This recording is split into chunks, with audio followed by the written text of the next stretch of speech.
I stood in the marble lobby of Hartwell Industries, watching my parents' faces drain of color as CEO Theodore Hartwell announced me as his successor. My mother clutched my perfect sister Madison's arm while my father's mocking words from 20 years ago echoed in my mind. Stop wasting time on those stupid business games, Blake. Madison's the one with real talent. Theodore's hand rested on my shoulder as he declared to the room, "This is the daughter I never had." The memory transported me back 20 years to our suburban home in Chicago, where my journey truly began. I was 8 years old, sitting cross-legged on our garage floor, surrounded by graph paper and colored pencils. My small hands worked meticulously, drawing supply and demand curves for my lemonade stand, while Madison practiced her violin in the living room, each note floating through our house like golden honey. "Blake, sweetie, what are you doing?" My mother's voice carried that familiar tone of barely concealed impatience as she stood in the doorway. I looked up eagerly, proud of my work. "I'm making a business plan." "Mom, see if I price the lemonade at 50 cents, but offer a discount for buying 3 cups. I can increase my revenue by 30% while building customer loyalty." She sighed, shaking her head. "Those are just silly scribbles, honey. Why don't you go practice something useful? Madison's been working on her Mozart for 2 hours already." "But Mom, I calculated everything. I even figured out the optimal sugar-to-lemon ratio based on taste tests with the neighborhood kids." I held up my charts, desperate for her to see what I saw. My father appeared behind her, still in his work clothes from the accounting firm. He glanced at my papers with the same dismissive look he gave junk mail. "Blake, stop wasting time on those stupid business games. Madison's the one with real talent. You should follow her example." I remember how those words felt like ice water in my veins, but instead of crying, something hardened inside me. Fine, I thought. I'll show them what these silly scribbles can do. Over the next 3 months, I transformed my simple lemonade stand into something extraordinary. I negotiated with Mrs. Patterson next door to use her prized lemons at wholesale prices in exchange for free delivery to her bridge club. I created loyalty cards from index cards, tracking customer preferences in a notebook. I even convinced my friend Tommy's older brother to help me build a professional-looking stand with proper signage. By the end of summer, I wasn't just selling lemonade. I had expanded into homemade cookies, established delivery routes for regular customers, and maintained detailed financial records in a composition notebook. My profit margins would have impressed any adult entrepreneur. One evening, I overheard my parents in the kitchen. They thought I was upstairs, but I had come down for water and frozen behind the wall when I heard my name. "Madison's recital was breathtaking," my mother gushed to my aunt on speakerphone. "She's already being considered for the Youth Symphony. She's our real achievement." "What about Blake?" my aunt asked politely. My father snorted. "Blake's just playing pretend businesswoman with that lemonade thing. It's cute, but ultimately pointless. We're focusing our energy where it matters on Madison's genuine gifts." "Exactly," my mother agreed. "Blake will grow out of this phase. Madison has actual talent that needs nurturing." I pressed myself against the wall, my 8-year-old heart shattering into pieces I would spend years trying to reassemble. They weren't just dismissing my work, they were dismissing me entirely. That night, I made a decision that would shape the rest of my life. If my parents wouldn't see my potential, I would find people who would. I spent hours researching on our family computer after everyone went to bed, typing with determination that belied my age. My search led me to the Illinois Young Entrepreneurs Program, a state initiative designed to foster business skills in elementary through high school students. The application required parental consent, but I had become an expert at forging my mother's signature from all the permission slips she absently told me to sign myself. My hands trembled as I filled out the forms, knowing I was crossing a line. But what choice did I have? Wait for parents who would never believe in me. I mailed the application using profits from my lemonade empire, telling myself this was just another business investment. 3 weeks later, when the acceptance letter arrived, I intercepted it before my parents could see it. The program met every Saturday at a community center, just 2 bus rides away. I told my parents I had joined an extra math study group knowing they would never bother to verify something so academically appropriate yet boring. Those Saturday sessions became my lifeline. Surrounded by other kids who spoke my language of profit margins and market analysis, I finally felt like I belonged somewhere. Mrs. Rodriguez, who ran the program, took special notice of my detailed notebooks and genuine passion. Bozetta Blake, she said one afternoon, reviewing my quarterly projections for the lemonade business, "You have something special. Don't let anyone convince you otherwise." I wanted to tell her about my parents, about how they looked through me like I was transparent while hanging on Madison's every breath. But I just nodded and channeled those feelings into my work. By the end of that year, my lemonade business had generated over $1,200 in profit. I opened my first savings account with a forged parental signature telling the bank teller my mother was parking the car. The money wasn't just currency, it was proof that my ideas had value even if my family couldn't see it. Madison, meanwhile, floated through life on a cloud of constant praise. Every concert program with her name, every ribbon from competitions, every glowing teacher comment was displayed prominently in our home. My business certificates from the entrepreneur program remained hidden in a box under my bed treasures my parents would have thrown away as meaningless. The divide in our household grew wider with each passing month. At dinner, conversations revolved around Madison's upcoming performances, her need for a better violin, the prestigious summer camps she simply had to attend. When I tried to share news about successfully negotiating bulk supplies or implementing a new inventory system, my father would interrupt with, "That's nice, Blake. Madison, tell us about your new piece." But I kept building, kept learning, kept growing. Every dismissal became fuel for my determination. Every moment of being overlooked sharpened my focus. I learned to find validation in balance sheets instead of parental approval, to measure success in customer satisfaction rather than family recognition. The twist came on a rain-soaked Saturday when I arrived at the entrepreneur program to find a special guest speaker, Sarah Chen, a successful tech entrepreneur who had built her company from nothing. She spoke about obstacles and perseverance, about finding mentors when family support was absent. Her words resonated so deeply that I stayed after to ask questions. "My parents don't believe in what I'm doing," I confessed quietly, the words tumbling out before I could stop them. Sarah studied me with knowing eyes. "Mine didn't either, but success is the best response to doubt. Keep building, Blake. One day, they'll have no choice but to see what you've accomplished." She handed me her business card. "Email me your business plan. I mentor a few exceptional young entrepreneurs each year." I clutched that card like a lifeline, knowing my world had just expanded beyond the suffocating walls of my family's indifference.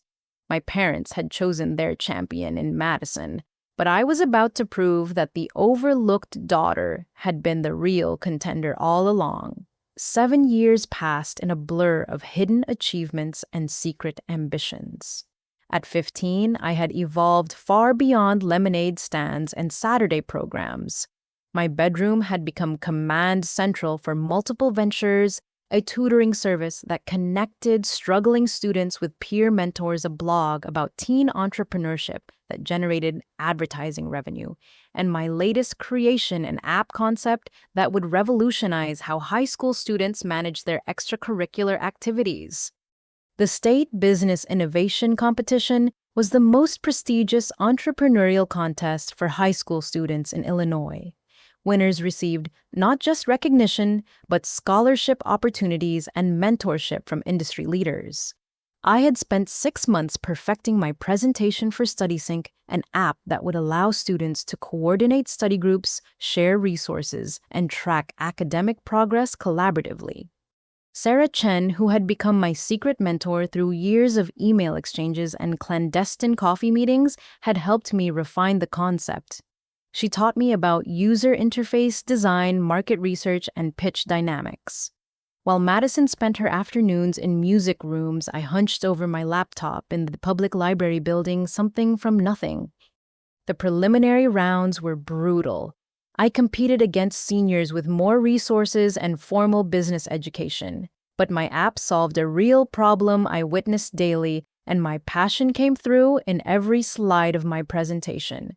When they announced the finalists, my name was among them. The finals took place on a Saturday. I told my parents I was volunteering at the library, wearing my only business suit purchased with tutoring money and hidden in my school locker. I stood before a panel of judges that included venture capitalists, successful entrepreneurs, and business school professors. My hands stayed steady as I demonstrated the working prototype on my phone.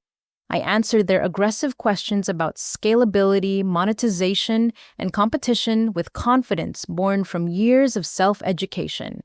When they asked about my inspiration, I spoke truthfully about watching students struggle to connect and collaborate, about wanting to democratize academic success. The other finalists were impressive: a senior with a sustainable packaging innovation, a junior who had created a new social media algorithm, a sophomore with a revolutionary composting system. We waited in tense silence as judges deliberated. Third place goes to Marcus Williams for Green Pack Solutions.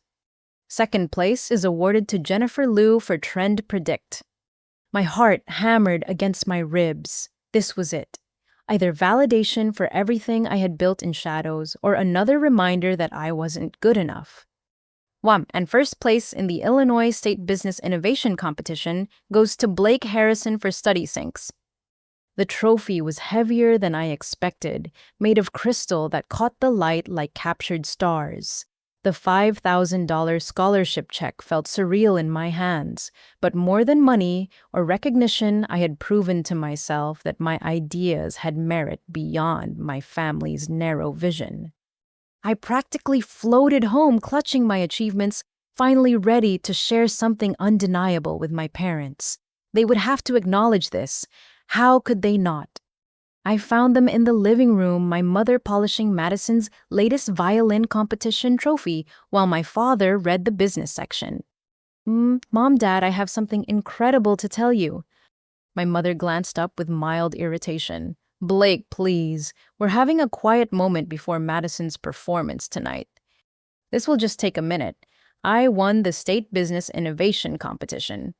Look. I held out the trophy, the check, the certificate bearing the official seal. The silence that followed wasn't the odd kind I had imagined. My father set down his newspaper with a frown that made my stomach plummet. Where did you get these? His tone was sharp, accusatory.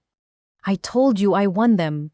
I created an app called StudySync and competed against the best high school entrepreneurs in Illinois. My mother stood slowly examining the items like evidence in a crime. Blake, I don't know what kind of game you're playing, but this is cruel. Trying to overshadow your sister's important recital with these fake awards. They're not fake. My voice cracked with desperation. Call the competition organizers. Google it. There are news articles. You expect us to believe that you, who can barely maintain B grades, somehow won a state championship? My father's voice dripped with disdain. What did you do, Blake? Buy these online, have someone make them for you. Madison is the smart one, my mother added, as if stating an immutable law of nature. She has a 4.0 GPA. She's concertmaster. She's the one colleges will fight over. You're just what? I whispered, already knowing the answer. You're just Blake. She finished the words, carrying years of accumulated dismissal. Stop trying to be something you're not, and apologize to your sister for trying to steal attention on her special night. Madison emerged from the stairway, having heard everything. She surveyed the scene with calculating eyes before putting on her concerned face. Blake, why would you do something like this? I know it's hard being in my shadow, but lying isn't the answer. The betrayal from her stung worse than my parents' disbelief. She knew I wasn't lying. I could see it in the slight smirk playing at her lips, but maintaining her position as the golden child mattered more than truth. "I'm not lying," I said firmly, gathering my awards, "and I'm not apologizing for achieving something real." "Go to your room," my father commanded. "We'll discuss your punishment after Madison's recital, which you will not be attending as consequence for this stunt." I climbed the stairs with as much dignity as I could muster, my awards clutched against my chest. Behind my closed door, I sat on my bed and stared at the crystal trophy. It reflected my face in fractured patterns which felt appropriate. My phone buzzed with a text from an unknown number. "Blake, this is Patricia Walker from the Tribune. I'm writing a feature on young entrepreneurs and would love to interview you about your win. The competition committee gave me your contact. Are you available tomorrow?" I almost laughed at the irony. Strangers wanted to celebrate my achievement while my own family accused me of fraud. I agreed to the interview, providing the library as a meeting location. The next morning, I slipped out early while my family slept off Madison's post-recital celebration dinner, to which I had not been invited.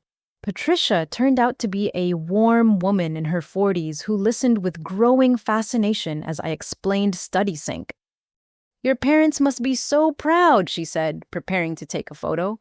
"They have their own perspective on success," I replied diplomatically. She studied me with journalist's instincts. "Would you prefer I didn't mention them in the article?"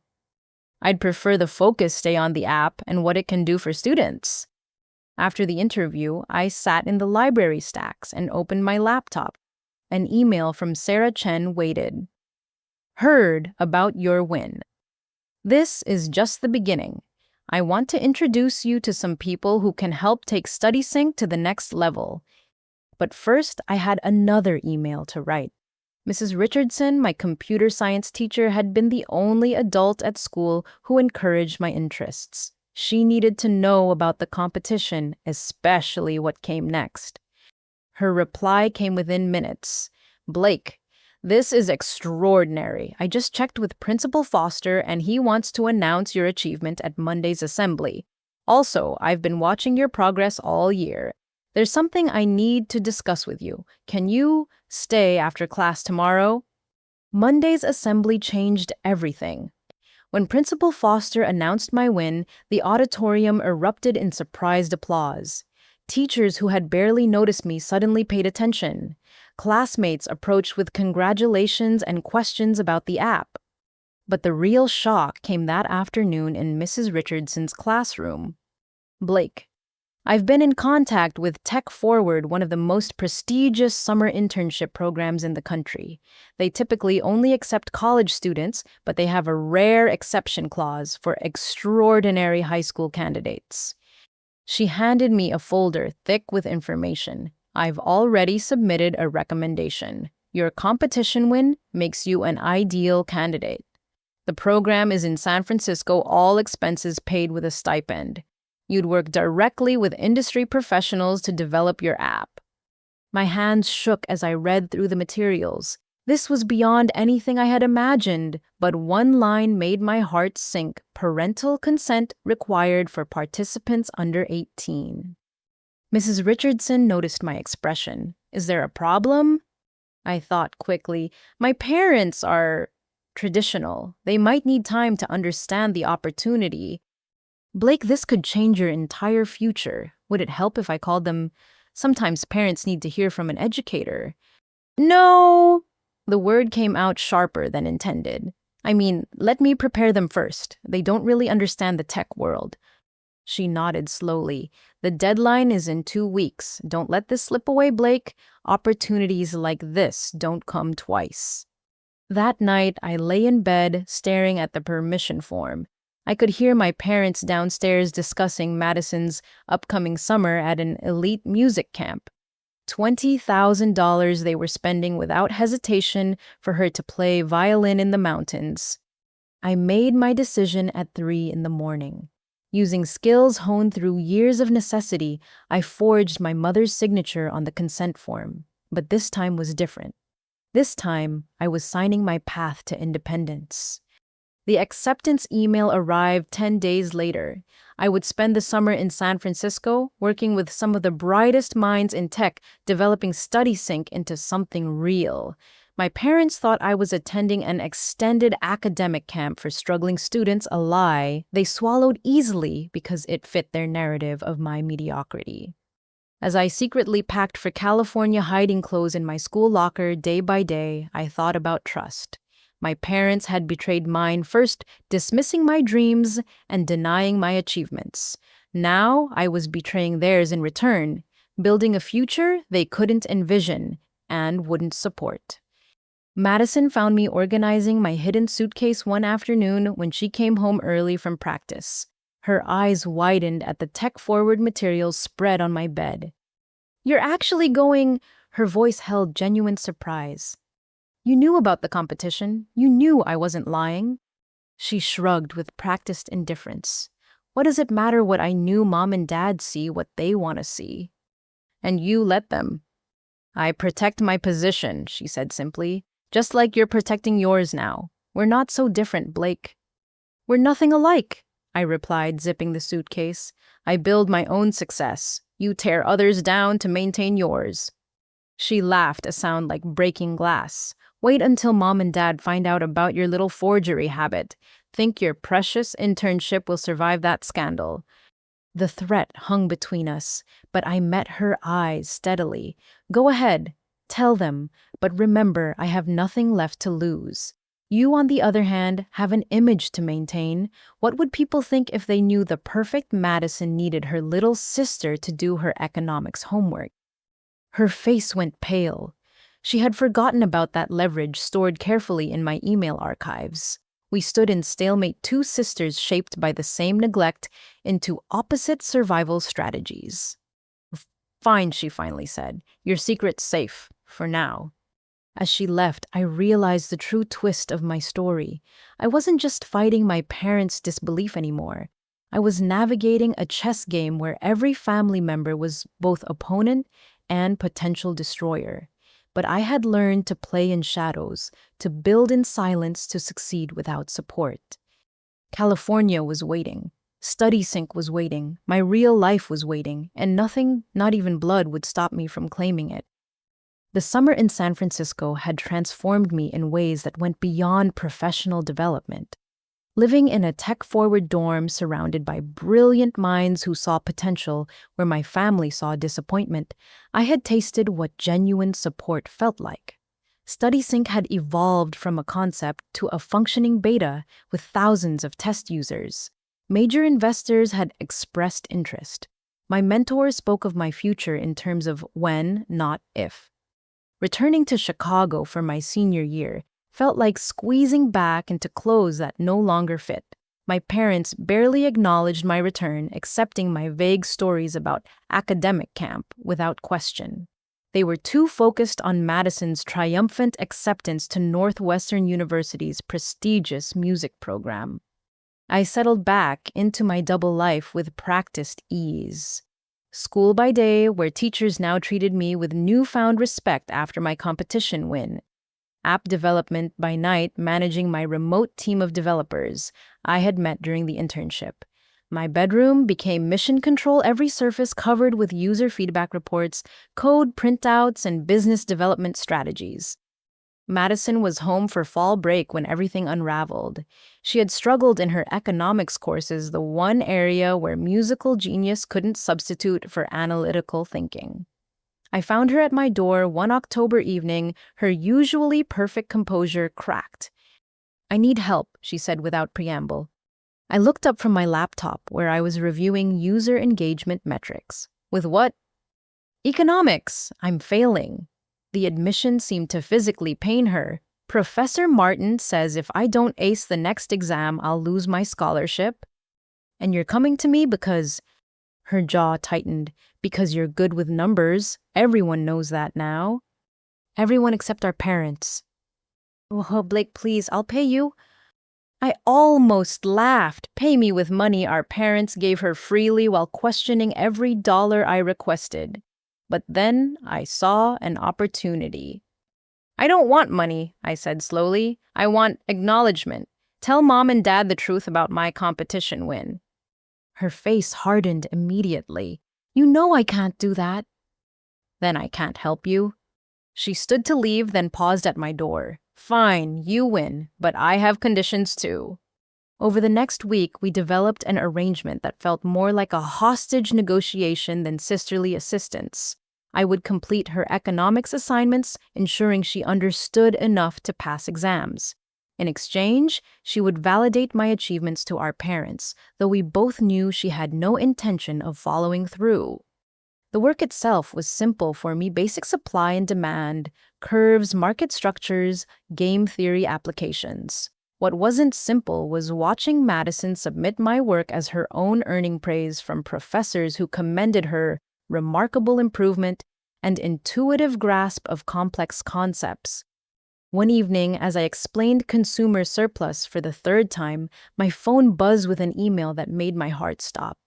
Tech Forward's director, Marcus Webb, had forwarded a message from Velocity Ventures, one of Silicon Valley's most respected firms. Blake, they want to offer you a full-time position after graduation. Junior product manager, 6-figure salary equity options. This is unprecedented for someone your age. Call me. I stared at the screen, hardly believing the words. A real job offer, a legitimate path out. Independence wrapped in official letterhead. Madison glanced over my shoulder, reading faster than I could shield the screen. Her expression cycled through surprise, envy, and finally calculation. Congratulations, she said with a smile that didn't reach her eyes. That's quite an accomplishment. Thanks. I minimized the email, already regretting that she had seen it. You'll have to tell mom and dad now. A job offer like that, they'll have to believe you're not just playing around. Something in her tone made me wary. Maybe after graduation. She returned to her economics textbook, but I caught her fingers flying across her phone screen. My unease grew when she excused herself early, claiming a headache. The next morning, I woke to find my laptop missing from my desk.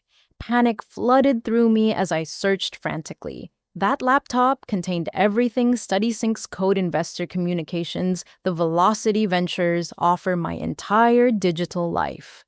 I found Madison in the kitchen calmly eating yogurt while scrolling through her phone. Have you seen my laptop? She looked up with practiced innocence. No. Why did you misplace it? It was on my desk last night. Maybe you moved it and forgot. You've been pretty stressed with all your projects. The way she said projects made my blood run cold. I raced back upstairs, checking every possible location. Under the bed, I found my laptop bag empty. In my closet, nothing. Finally, desperately, I checked the garage trash bins. There, beneath coffee grounds and yesterday's newspaper, lay the burnt remains of my laptop. The metal was warped. The screen shattered, the hard drive destroyed beyond any hope of recovery. But worse than the destroyed technology was what I found beside it.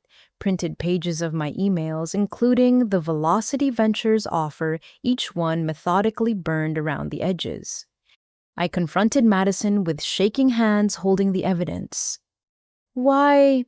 The word came out as a whisper. She set down her spoon with deliberate calm. You were getting ahead of yourself. That job offer, it would have ruined everything. Ruined what? Your monopoly on success. Our family's balance, she corrected. Do you know what would happen if you suddenly became some tech executive? Mom and dad's entire worldview would shatter. I'm protecting them. You're protecting yourself. She stood, moving closer with predatory grace. Same thing. I'm the star, Blake. You're the supporting cast. That's how it's always been, how it needs to stay. You can play with your little apps, but you'll never be more than the family disappointment. I have backups, I said desperately. Everything's in the cloud. The cloud password you wrote on a sticky note in your desk drawer. That cloud. She smiled at my stricken expression. I deleted everything. your code, your emails, your contacts, even your precious job offer. As far as Velocity Ventures knows, you turned them down, rudely. The room spun. Years of work destroyed in one night of calculated cruelty. Madison, that was my future. No, she said firmly. Your future is here in my shadow, doing my economics homework and staying quiet. Fight me, and I'll tell Mom and Dad about your forged signatures. Every permission slip, every bank document, every lie. Who do you think they'll believe? I sank into a chair, the weight of her betrayal crushing me. She had won definitively and completely, or so she thought. One more thing, she added, returning to her breakfast. Professor Martin wants a 15-page paper on behavioral economics by Monday. I'll need your best work. I nodded numbly, already calculating my next moves. Madison had made a critical error, the kind they warn about in every strategy class. She had left her enemy with nothing to lose. That afternoon, while she attended a concert with our parents, I began rebuilding. My phone still worked, and muscle memory helped me recall crucial email addresses. I reached out to Marcus Webb first, explaining a catastrophic hardware failure and requesting his help in reaching Velocity Ventures. His response was swift. These things happen. They're still interested. Can you rebuild your presentation by Friday? I could and I would. Using school computers and the public library's resources, I started reconstructing StudySync from memory and fragmentary notes. My remote development team, thank God, had their own copies of the codebase. But I also started something new, documenting everything. Screenshots of Madison's economics assignments with my handwriting. Email chains showing the timing of her submissions versus my help. A paper trail that would matter when the time came. The economics paper she wanted became my masterpiece, but not in the way she expected. I embedded subtle patterns in the writing, distinctive phrases, and theoretical approaches that any plagiarism software would flag if compared to my other work. I created a digital fingerprint she couldn't erase. When I handed her the completed paper, she smiled with satisfaction. See, this arrangement works perfectly. Yes, I agreed quietly. Perfectly. She submitted the paper without review, confident in her control over me. Professor Martin later called it exceptional work, adding it to Madison's growing file of academic achievements built on my intelligence. 2 weeks later, I sat in a borrowed interview outfit at a Chicago hotel facing Velocity Ventures executives via video call. I had rebuilt my presentation, made it stronger even. When they asked about my delayed response to their initial offer, I spoke honestly about technical difficulties and family challenges. That kind of resilience is exactly what we need, the lead interviewer said. Someone who can rebuild after setbacks. The offer stands Blake. We want you on our team. This time, I saved the offer letter in 7 different locations, none of them accessible to Madison. I also opened a new bank account at a different bank, started forwarding mail to a post office box, and began the slow process of extracting myself from my family's control. Madison never suspected that her cruelty had taught me the most valuable lesson in business: always have multiple backup plans and never let anyone have complete power over your future. She thought she had burned my dreams to ash. Instead, she had forged them into steel. Spring of my senior year arrived with the weight of desperate determination. College acceptance letters flooded mailboxes throughout our suburban neighborhood, and maintaining my double life became increasingly complex. My parents had made their position crystal clear during a family dinner that still echoed in my nightmares. Madison needs our full financial support for her master's degree, my father announced, cutting his steak with precise movements. The Chicago Symphony Apprenticeship Program is expensive, but it's an investment in real talent. My mother nodded enthusiastically. We've decided to refinance the house to cover her expenses. It's what parents do for gifted children. What about college for me? I had asked quietly, already knowing the answer. My father barely glanced up. Community college is perfectly adequate for your capabilities, Blake. Maybe after a few years of proving yourself, we can revisit the conversation. That night, I created a spreadsheet that would have impressed any financial advisor. Using income from freelance coding jobs I'd picked up through connections from Tech Forward, I calculated exactly how much I needed for tuition, living expenses, and startup costs for continuing StudySync's development. The numbers were daunting, but not impossible. I applied to 12 universities across the country, each application fee paid with carefully hoarded earnings. My guidance counselor, Mrs. Patel, helped me navigate fee waivers and scholarship applications, though she questioned why my parents weren't involved. They're overwhelmed with Madison's graduate school plans, I explained with practiced ease. Northwestern University's acceptance letter arrived on a Tuesday. I'll never forget. I intercepted the mail as always, my hands trembling as I tore open the thick envelope. Not just acceptance, but a partial scholarship based on my business competition, wins, and essay about entrepreneurship. Stanford said yes too. So did Michigan Duke and Boston University. Each acceptance felt like a vindication, proof that strangers could see what my family refused to acknowledge. But Northwestern called to me, perhaps because Madison had attended there, perhaps because staying in Illinois felt like winning on home territory. The financial aid package covered 60% of costs. I needed $40,000 more to make it work. That's when fate intervened in the form of a forgotten document. I was searching for my birth certificate in my mother's filing cabinet, needing it for enrollment paperwork, when I found a folder labeled Estate Documents, Grandma Rose. My paternal grandmother had passed when I was 12, and I remembered the funeral as a somber affair where my parents whispered about inheritance disputes. Inside the folder, my blood ran cold. A trust document bore my name for my granddaughter Blake Harrison to be distributed on her 18th birthday or upon college enrollment, whichever comes first. May she use this gift to pursue dreams her father never could. $25,000. My grandmother had left me $25,000 and my parents had hidden it for 6 years. I photographed every page with shaking hands, then found similar documents for Madison. She had received $50,000 already distributed to various music programs and instrument purchases. The inequality stung less than the deception. That evening, I sat through dinner plotting my confrontation. Madison chatted about her upcoming recital while my parents beamed at her. I waited until dessert, then placed printed copies of the trust documents on the table. "I found these today," I said calmly, though my heart hammered against my ribs. The color drained from my mother's face.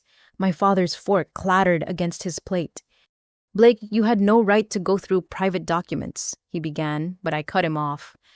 "Private documents about money that legally belongs to me?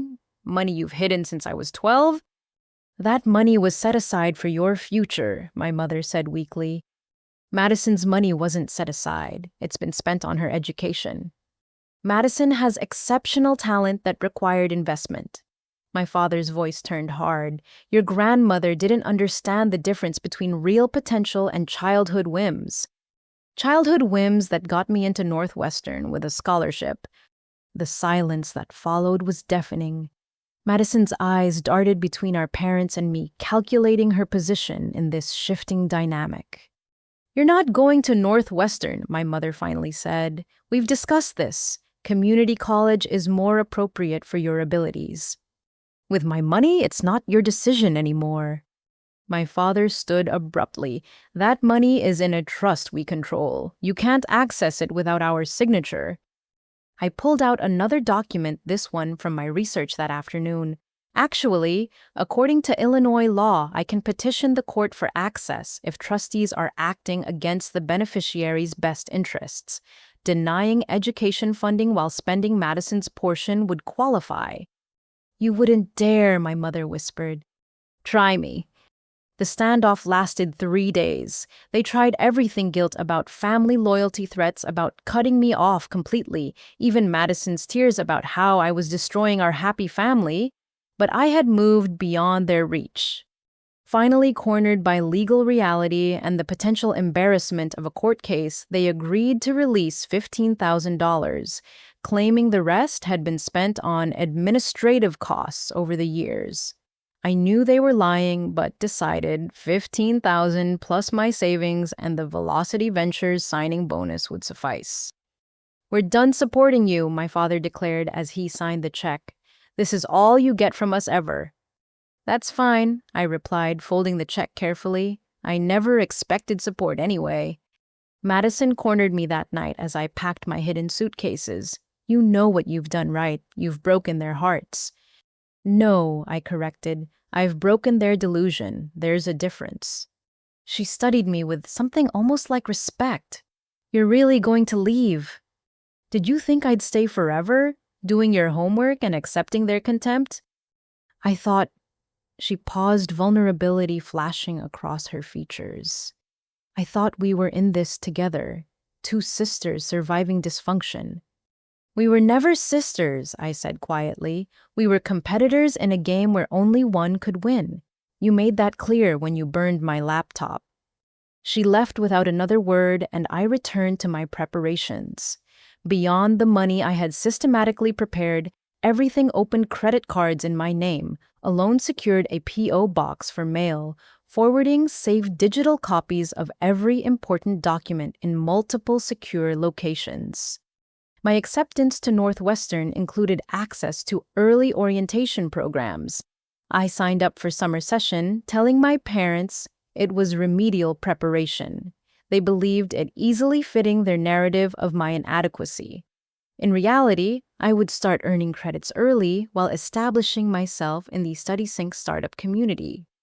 The Velocity Ventures opportunity had evolved too.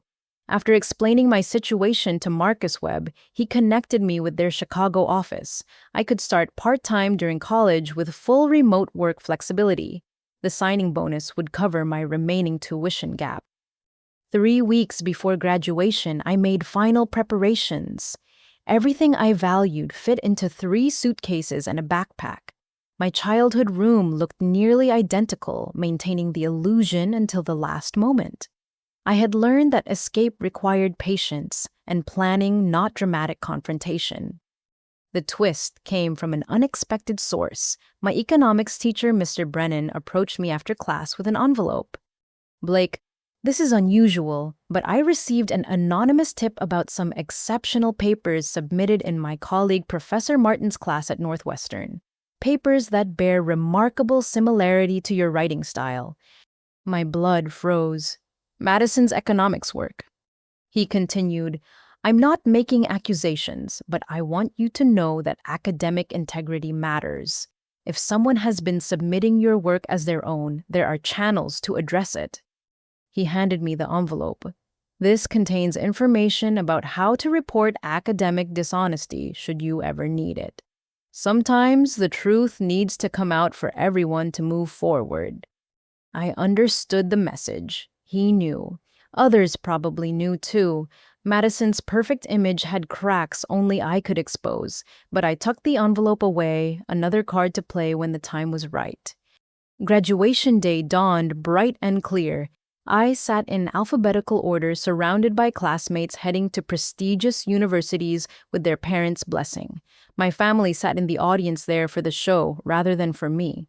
Madison had come home from Northwestern specifically to watch me graduate from high school, though I suspected she wanted to ensure I didn't announce any uncomfortable truths during the ceremony. As I walked across the stage to receive my diploma, I caught sight of Marcus Webb in the audience. He had driven from Wisconsin to see this moment, understanding its significance in ways my biological family never could. His presence reminded me that I had already begun building a chosen family of mentors and supporters. My parents took obligatory photos afterward, maintaining appearances for social media. In every shot, I smiled genuinely, knowing these would be among our last pictures together for a long time. That night, as my family slept off the graduation dinner where they'd spent 2 hours discussing Madison's upcoming performance with the Chicago Symphony, I finished packing. I left a letter on my bed, brief and final. I've enrolled in Northwestern's summer session. I have funding secured and housing arranged. I'll be pursuing my dreams with or without your approval. The difference is, now I know I never needed it. Blake. At 5 in the morning, I called an Uber with money earned from my own work.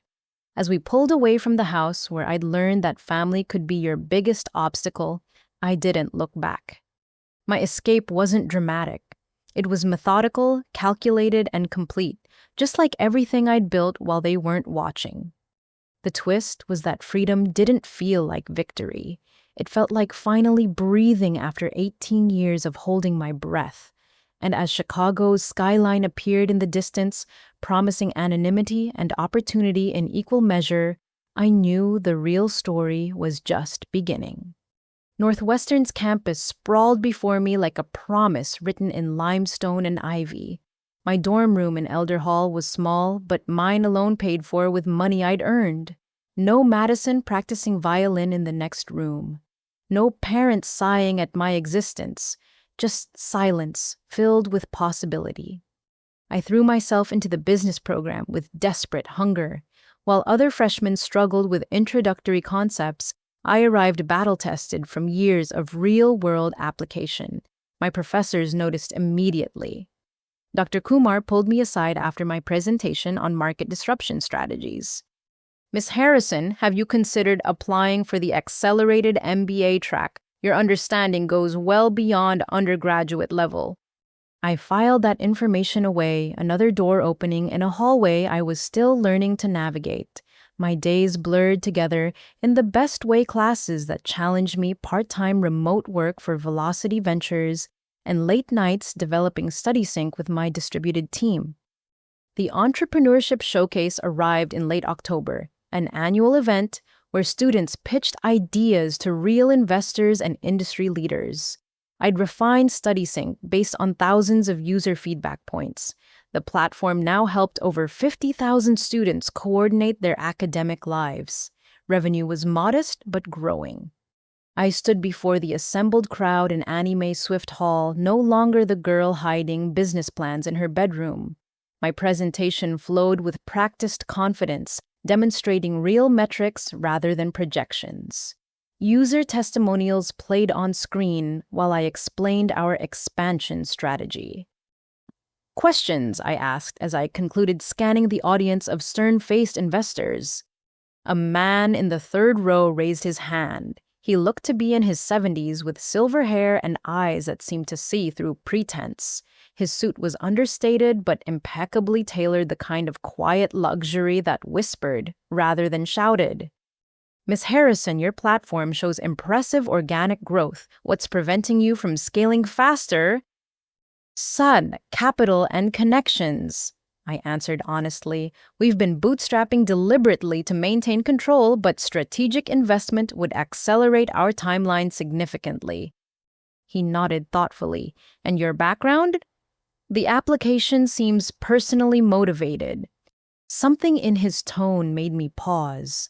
Most investors asked about market size or competitive advantage, not personal stories. But his expression held genuine interest rather than mere curiosity. I built StudySync because I needed it, I said simply. Sometimes the best solutions come from lived experience.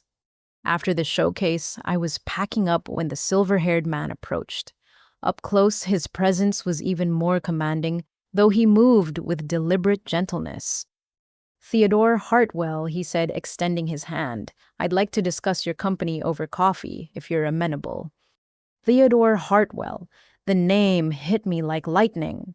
Founder of Hartwell Industries, a Chicago institution that had grown from a single factory to a multinational corporation. Forbes regularly featured him as one of the Midwest's most successful self-made billionaires, and he wanted to discuss my startup. We met the next morning at a quiet cafe near campus. He arrived precisely on time, ordering black coffee while I nervously clutched a tea. Tell me your real story, he said without preamble, not the polished pitch. The truth about why a clearly brilliant young woman is building her future alone. Maybe it was his directness. Maybe it was the loneliness of success without anyone to share it. Whatever the reason, I found myself telling Theodore Hartwell everything.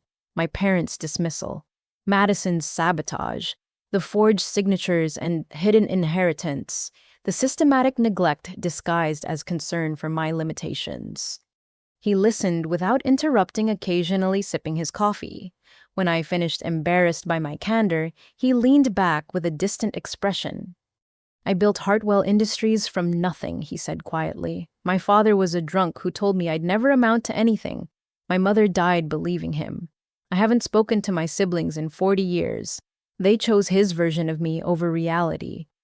The pain in his voice was old but still sharp, like a scar that ached in bad weather. "Success born from rejection creates a peculiar kind of strength," he continued, "but also a specific vulnerability. We achieve to prove others wrong, then discover the others never mattered. What matters is what we build after that realization." "What did you build?" I asked softly. "An empire, a fortune, everything except a family." He met my eyes directly. "I'm 73 years old, Miss Harrison. I have no children. My ex-wives wanted my money, not my mission. I've spent the last decade looking for someone who understands building from spite into something greater." "And you think I understand?" "I think you're still in the spite phase, but I see potential for more." He pulled out a business card. "I'd like to mentor you. Not just investment or advice, but real guidance. The kind I wished someone had given me before I made my mistakes." "Why me?" The question escaped before I could stop it. "You must have hundreds of people wanting your attention."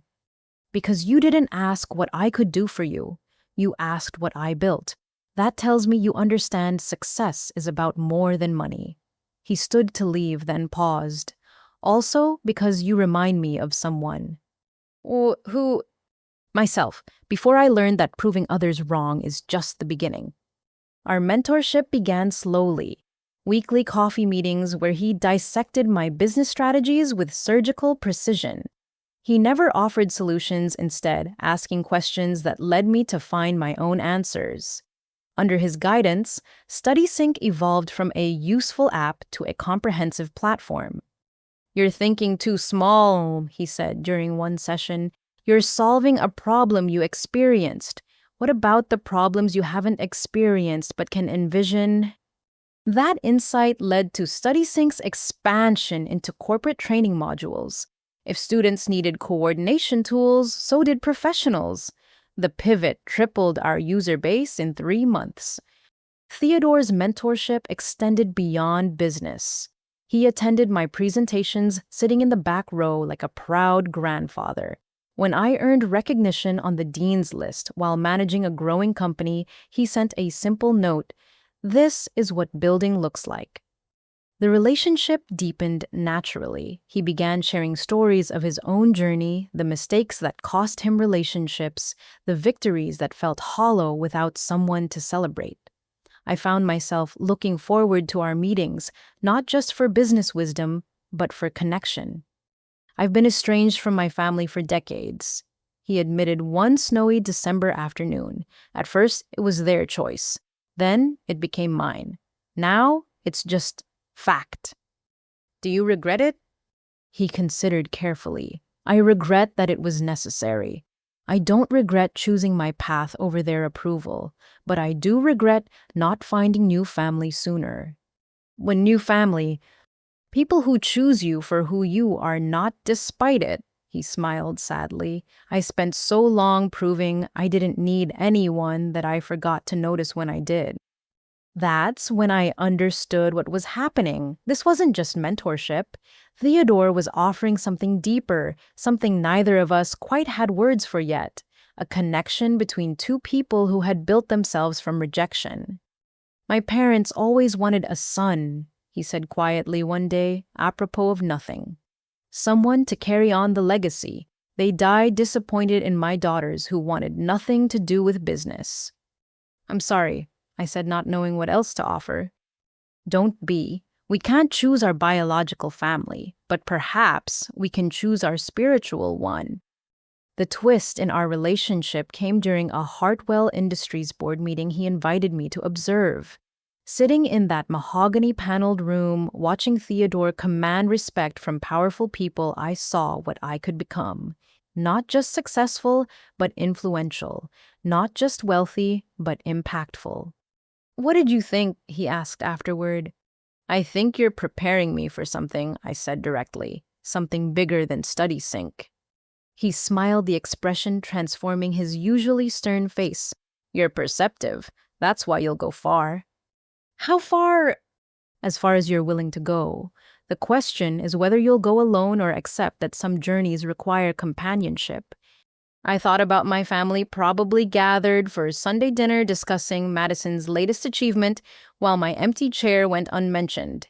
Then I looked at Theodore, who had chosen to spend his Sunday showing me a possible future. "I'm not good at accepting help," I admitted. "I've been alone for a long time." "So have I," he replied. "Perhaps it's time we both learned better." That night, I called Marcus Webb to discuss Velocity Ventures' latest offer. They wanted to increase their investment in StudySync, sensing the platform's potential. But Theodore's words echoed in my mind. This wasn't just about building a company anymore. It was about building a life that included people who saw my value without needing to be convinced. Theodore had warned me that success came with sacrifice. What he was teaching me now was that isolation didn't have to be one of them. As snow fell outside my dorm window, I began composing an email to him with my thoughts on the board meeting, knowing he'd respond within hours with insights and challenges.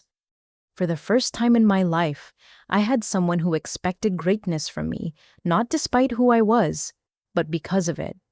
The twist was realizing that maybe, just maybe, I was offering him the same thing. 2 years of distance had transformed me in ways that went beyond professional success. StudySync had secured Series A funding. My grades at Northwestern remained stellar despite running a company, and Theodore's mentorship had evolved into something approaching real family. I thought I was ready to face my biological family again. The Thanksgiving invitation came through Madison, a text that appeared after months of silence. "Parents want you home for Thanksgiving. They're ready to move past everything." I stared at the message in my office at Hartwell Industries, where Theodore had given me space to work when not in classes. The old Blake would have desperately accepted, hoping for acknowledgement that would never come. But I wasn't her anymore. "I'll consider it," I replied, knowing Madison would relay my lukewarm response. Theodore found me later, somehow sensing my turmoil. He had an uncanny ability to appear when I needed guidance most. "Family?" he asked, settling into the chair across from my desk. "They want me home for Thanksgiving." "And you're conflicted." "I shouldn't be. They made their position clear, but they're still family."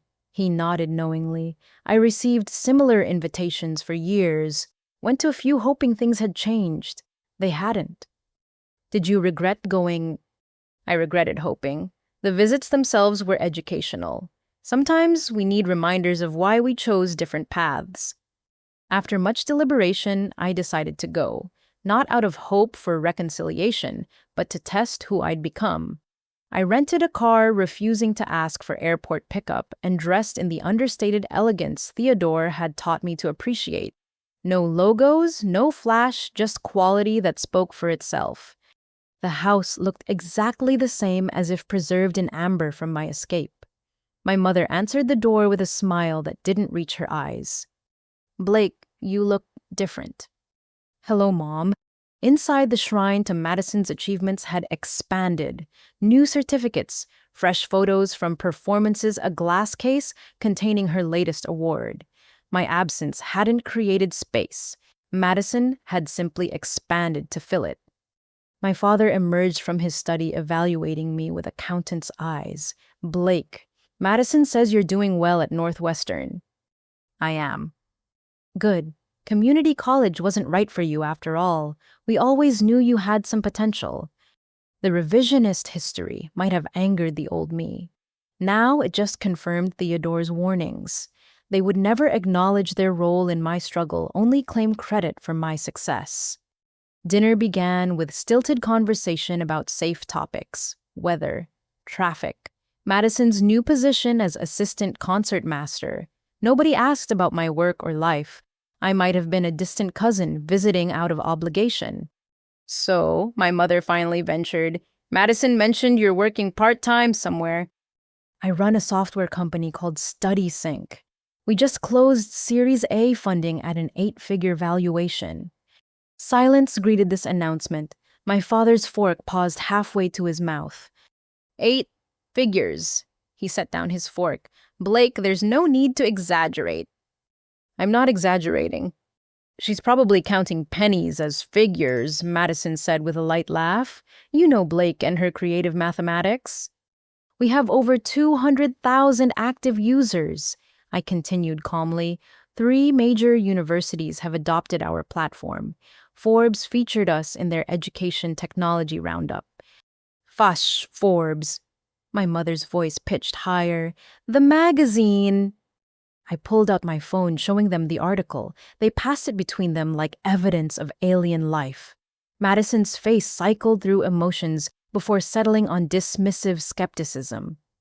Anyone can fake things online, she said. Remember when you claimed to win that competition? The competition I did win, the one you knew I won. But Blake, let's not rehash old misunderstandings, my father interjected. If you found some small success with computers, that's wonderful, though you should be focusing on your studies. I maintain a 3.9 GPA while running the company. Madison has a 4.0, my mother added reflexively. The conversation continued in this vein through dinner. Every achievement I mentioned was diminished, redirected to Madison's supposedly greater accomplishments, or dismissed as likely fabrication. They had created a narrative where I was the struggling daughter making up stories to compete with Madison's legitimate success. I was helping clear dishes when the doorbell rang. Madison answered it, and I heard a familiar male voice that made me freeze.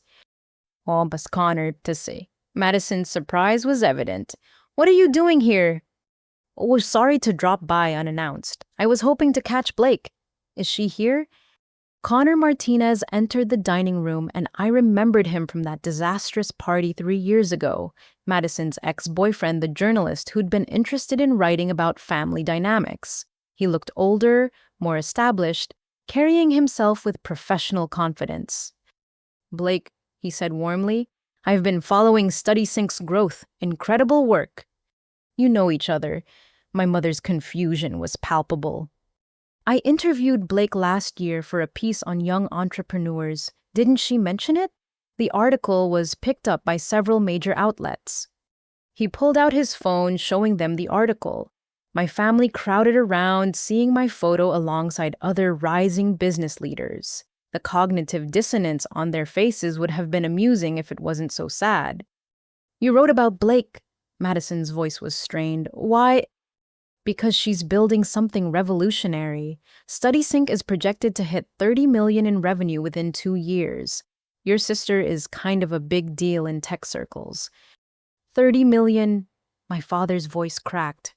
Connor settled into conversation with practiced ease, but I noticed him occasionally pressing record on his phone. He was documenting this, I realized, still chasing his story about family dynamics and success. It must be amazing, he said to my parents. Watching Blake achieve so much so young, you must be incredibly proud. Of course we are, my mother said quickly. We always knew Blake was special. Really, because Blake told me you refused to believe she won the state competition, that you accused her of faking the awards. The temperature in the room plummeted. Madison shot Connor a venomous look. Blake has always been dramatic, Madison said. She misremembers things. I have recordings, Connor said mildly, from that family gathering 3 years ago. You all were pretty clear about your opinions of Blake's potential, or lack thereof. You recorded our private conversations. My father stood, anger flushing his face. I'm a journalist. I document interesting stories, and Blake's story of succeeding despite family opposition is very interesting. Get out, Madison hissed. Get out of our house! Connor stood calmly turning to me. Blake, I'd love to do a follow-up interview. The contrast between then and now would be powerful. I'll think about it, I said, though we both knew I wouldn't. My story wasn't content for others' consumption. After Connor left, the atmosphere turned arctic. My family looked at me with new eyes, seeing threat where they'd always seen disappointment. You brought him here, Madison accused. You planned this to humiliate us. I didn't know he was coming. Right. Just like you didn't know about that competition, or your inheritance. You're always the victim, aren't you? I was the victim, I said quietly, but I'm not anymore. My father pointed toward the door. I think you should leave. You're kicking me out on Thanksgiving. You've made your choice, my mother said coldly. You chose to embarrass this family publicly, to air private matters with journalists.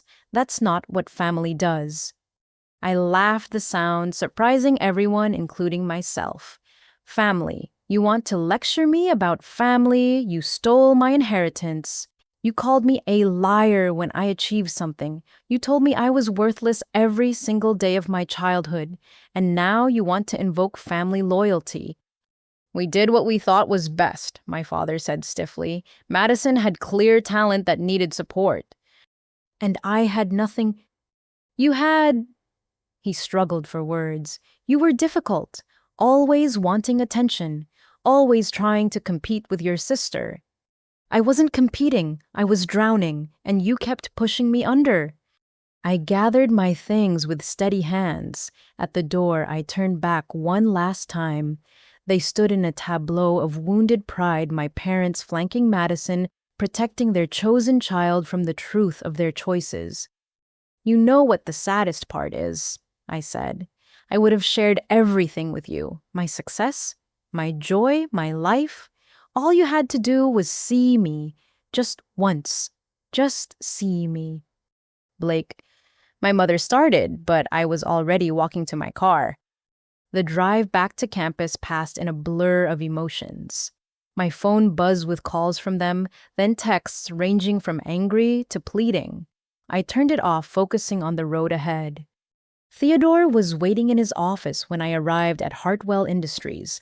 Somehow, he always knew. How was it? He asked gently. Educational, I said, echoing his earlier word. And I'm done hoping. He nodded slowly. That's the first step toward building something better.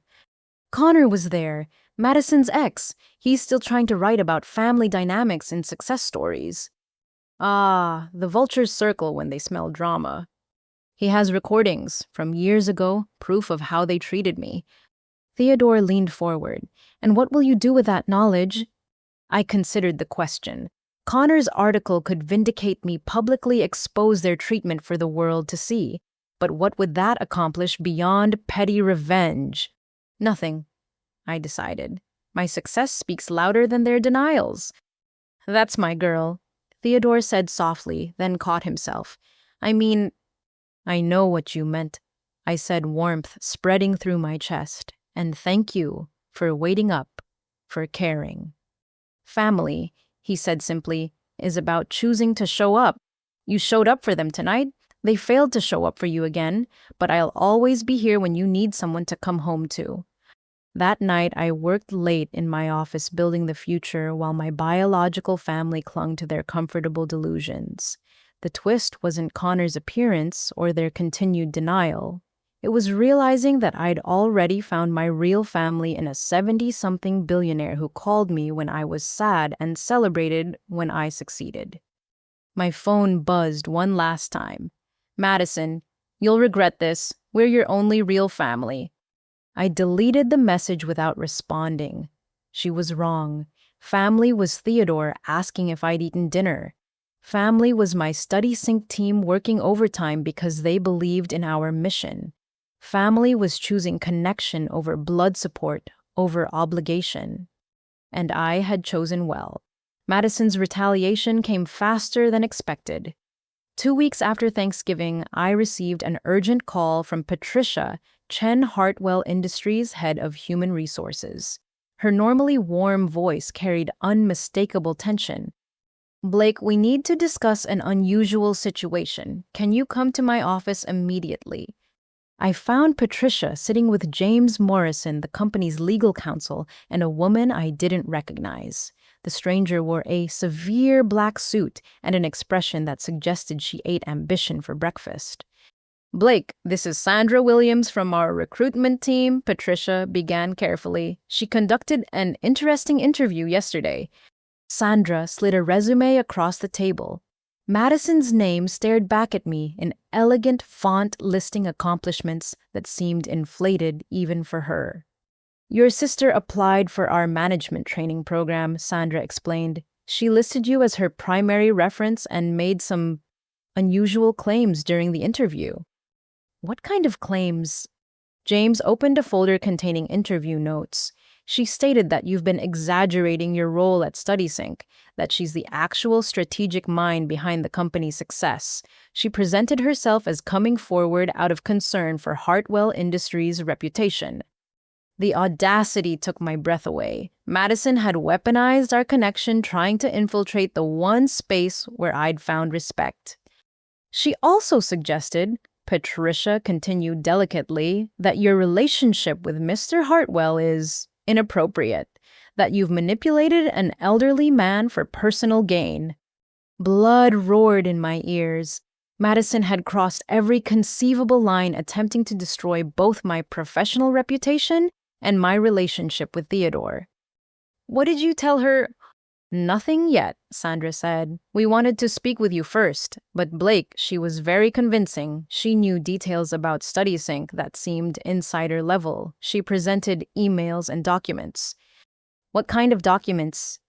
They showed me printed emails ones Madison had somehow accessed from our shared family computer years ago. Early StudySync plans, revenue projections, even personal correspondence about my struggles with family. She'd been building this arsenal since I left.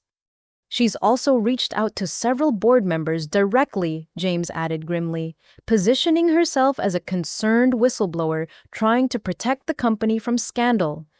I forced myself to breathe slowly, channeling Theodore's lessons about maintaining composure under attack. May I see the full interview recording?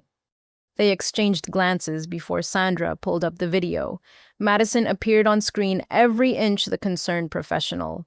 She wore a conservative suit that mimicked my style, her hair pulled back exactly as I wore mine. The imitation was deliberate, unsettling. I love my sister, Madison's recorded voice said with practiced sincerity. But I've watched her create increasingly elaborate fantasies to compensate for feeling overshadowed. Our parents asked me to intervene when her lies began affecting real businesses. She proceeded to weave truth with fiction masterfully. Yes, I'd struggled with family support, but she twisted it into a narrative of mental instability. Yes, Theodore mentored me, but she painted it as elder manipulation. Every achievement was reframed as delusion or deception. The saddest part, Madison concluded on screen, is that Blake has real intelligence. If she could just be honest about her limitations, she could contribute meaningfully instead of constructing these elaborate facades. Sandra paused the video. She was very emotional, very credible. If we hadn't known you personally, you would have believed her, I finished. Patricia leaned forward. Blake, we need to handle this delicately. Your sister has made serious accusations that could damage both your reputation and Mr. Hartwell's. The board is already asking questions. What do you need from me? Documentation, proof of your role at StudySync, anything that counters her narrative. I thought quickly. Madison had chosen her battlefield, carefully attacking where I was newest and most vulnerable. But she'd made a critical error. She'd underestimated how thoroughly I documented everything. I'll need 24 hours, I said, and a meeting with the full board, including Theodore. James frowned. Blake, involving Mr. Hartwell might not be wise. If there are questions about your relationship, there are no questions, I said firmly. He's my mentor. Nothing more, nothing less. And he deserves to know someone is trying to weaponize that relationship. They agreed reluctantly. I spent the next 24 hours assembling an overwhelming defense. Bank records showing StudySync's revenue flowing to my accounts, legal documents establishing my sole ownership, time-stamped code repositories proving I'd built the platform, testimonials from team members, users, and investors. But I also assembled something else evidence of Madison's academic dishonesty.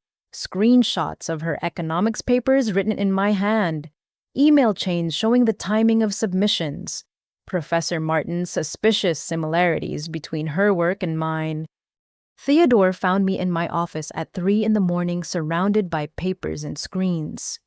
"Patricia told me," he said, simply settling into his usual chair. "How are you holding up?" "I'm angry," I admitted, and hurt, and frustrated that I have to prove myself again. "You don't have to prove yourself to anyone who matters. But sometimes we must defend what we've built from those who would tear it down." "She's my sister." "No," he corrected gently. "She's your biological relative. Sisters don't do this to each other." The board meeting convened at 9 sharp. 12 faces studied me with expressions ranging from curiosity to concern. Madison had poisoned the well effectively. I could see doubt in several eyes. Theodore sat at the head of the table, his presence commanding even in silence.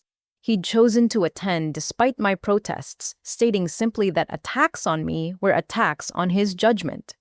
I presented my evidence, methodically building an irrefutable case for my legitimacy. Revenue streams, legal documents, development history, third-party validations. The board members' expressions shifted from skepticism to understanding. "Now," I said, clicking to a new slide, "let me address why Madison Harrison would make these claims." I showed them the economics papers, the pattern of academic dishonesty, the history of sabotage, including my burned laptop. I painted a picture not of sibling rivalry, but of systematic undermining born from jealousy. "I'm not here to destroy my sister," I concluded, "but I won't let her destroy what I've built. StudySync succeeds on its own merits. My relationship with Mr. Hartwell is one of mutual respect and shared vision. Anyone suggesting otherwise insults both of us." Board member Richard Hayes, a man who'd built his fortune in steel, leaned forward. "Miss Harrison, your evidence is compelling, but why would your sister go to such lengths?" Theodore spoke for the first time. "Because some people can't bear to see others rise above the roles they've assigned them. I've watched Blake build StudySync from nothing. I've mentored her because she reminds me of my younger self, brilliant, driven, and dismissed by those who should have supported her most. The question," board member Sarah Thompson added, "is how we handle this. Your sister has made public accusations. Simply proving them false might not be enough." I'd thought about this moment all night.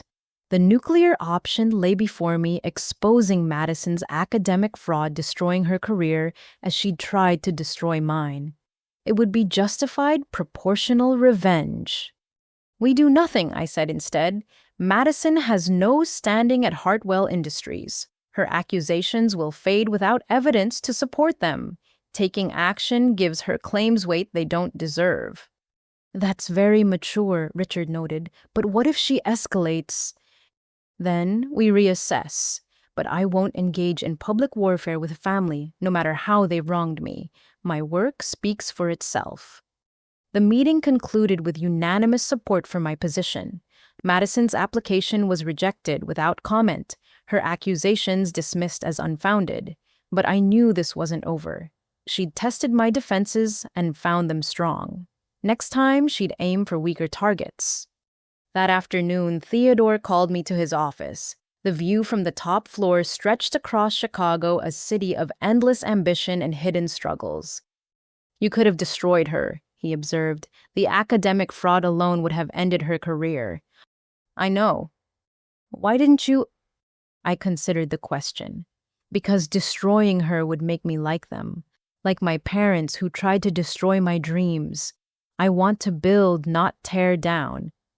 Even when others are tearing at you. Especially then. That's when building matters most." He smiled, pride evident in his weathered features. You've learned the hardest lesson in business, Blake. Success isn't about defeating enemies. It's about becoming too strong for their attacks to matter. Is that why you never fought back against your family? I did fight back in my youth. Wasted years on revenge and vindication. You're wiser than I was.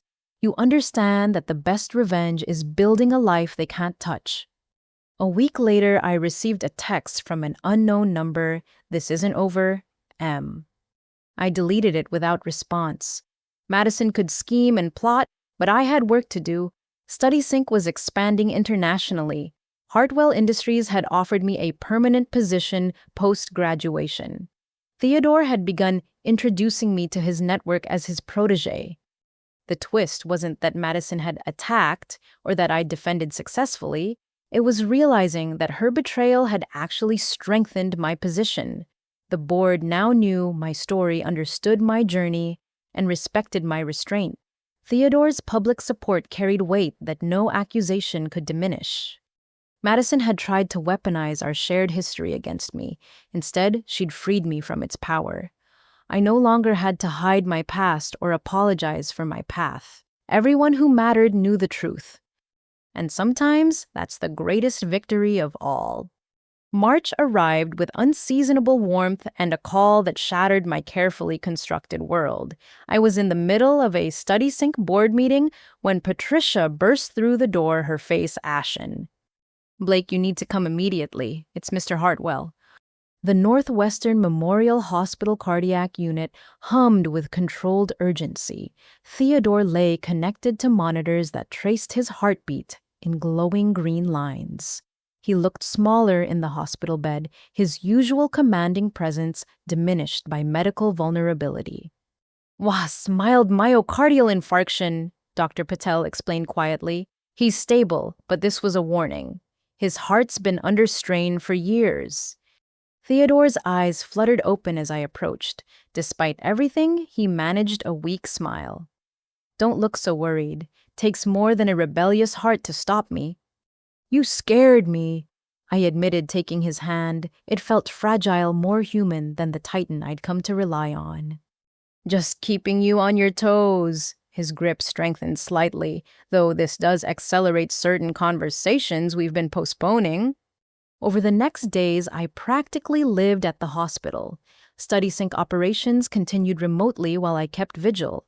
Theodore's condition improved steadily, but the doctors were clear significant lifestyle changes were mandatory. "No more 16-hour days," Dr. Patel insisted. "The stress is literally killing you." Theodore chuckled ruefully. "I've been hearing that for 20 years. "This time, listen," I said firmly. "Please." During his recovery, we talked more intimately than ever before. The heart attack had stripped away pretense, leaving raw honesty.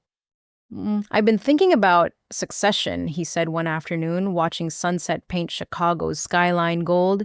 "The board's been pressing for a plan." "You have decades left." "Perhaps, but perhaps not." This cardiac event clarified priorities. He turned to study me. "Blake, I need to tell you something I've been documenting but never voiced." He reached for a leather folder on his bedside table, worn from handling. Inside were documents, photos, newspaper clippings, all about me. "I started collecting these before we met," he admitted. "Your competition win caught my attention. A young woman succeeding despite family opposition resonated deeply." I flipped through the contents with growing amazement. Articles about StudySync's growth, screenshots of my dean's list achievements, even a photo from my high school graduation pulled from social media. "You've been watching me?" "Not watching, recognizing." He shifted carefully in bed. "I saw myself in your story, the dismissed child who built an empire from spite. But you had something I lacked: wisdom to seek mentorship instead of isolation." "Theodore, let me finish. When you walked into that showcase, I already knew I wanted to mentor you. Not because of StudySync's potential, but because of yours. You've become..." His voice caught slightly. "You've become the daughter I never had, the heir I never thought I'd find." Tears blurred my vision. You've become the father I needed. Which brings me to succession. He gripped my hand tighter. Blake, I want you to consider joining Hartwell Industries full-time after graduation, not just as an employee, but as my designated successor. The monitors beeped steadily, marking time as his words sank in. CEO of Hartwell Industries. It was beyond my wildest ambitions, yet somehow felt inevitable. The board would never approve. I'm 22 with no corporate experience beyond StudySync. You're brilliant, driven, and understand building from nothing. The rest can be taught. More importantly, you understand why Hartwell Industries matters beyond profit margins. What about StudySync? Bring it in-house. Make it Hartwell's Education Technology Division. Your team, your vision, backed by our resources. The offer was staggering. Everything I'd built independently would gain exponential power under Hartwell's umbrella. But more than that, I'd gain a true place in Theodore's legacy. Think about it, he said, exhaustion creeping into his voice. But know this, whether you accept or not, you're already family to me. The documents making you a beneficiary of my estate were signed months ago. Theodore, I don't want your money. Not about money, about recognition. About ensuring the world knows that Blake Harrison is my chosen daughter regardless of blood. That night, I sat in the hospital cafeteria processing everything. My phone buzzed with messages from the StudySync team updates on international expansion requests for strategic decisions. Building my company had been my entire identity. Could I fold it into something larger? The answer came from an unexpected source. Sarah Chen, my first mentor, appeared in the cafeteria like a guardian angel. "You heard about Theodore," she said, sliding into the seat across from me. "Also heard about his offer." "How could you possibly?" "Chicago's business community is small at the top. Theodore called me and wanted my perspective on whether he was pushing too hard." "What did you tell him?" "That you'd make the right choice for the right reasons. But Blake, can I share something?" I nodded, grateful for her presence. When I started my company, I was like you, fiercely independent, determined to prove myself alone. It took me years to realize that accepting help isn't weakness, it's wisdom. But StudySync is mine. I built it from nothing. And it will still be yours under Hartwell, just with resources to truly change education globally instead of incrementally. She leaned forward. The question isn't whether you can do it alone. You've proven that. The question is whether you're ready to do it together. I returned to Theodore's room to find him reading financial reports defying doctor's orders. "You're supposed to be resting." "Rest is overrated," but he set the papers aside. "Have you decided?" "I have questions first. If I accept what happens to my autonomy, do I become another corporate executive following your playbooks? You become my successor with freedom to reshape Hartwell for the next generation. I built this company for the 20th century. You'll build it for the 21st. And if the board rebels, if they see me as too young, too inexperienced, then I'll invoke founder's privileges. But Blake, they won't rebel. You'll win them over just as you won me, with competence, vision, and sheer determination." I studied his face, seeing both the titan of industry and the vulnerable man who'd chosen me as family. When would this start? Graduate first, then a year as Chief Innovation Officer learning operations while maintaining StudySync. After that, he smiled. After that, you begin transforming my legacy into yours.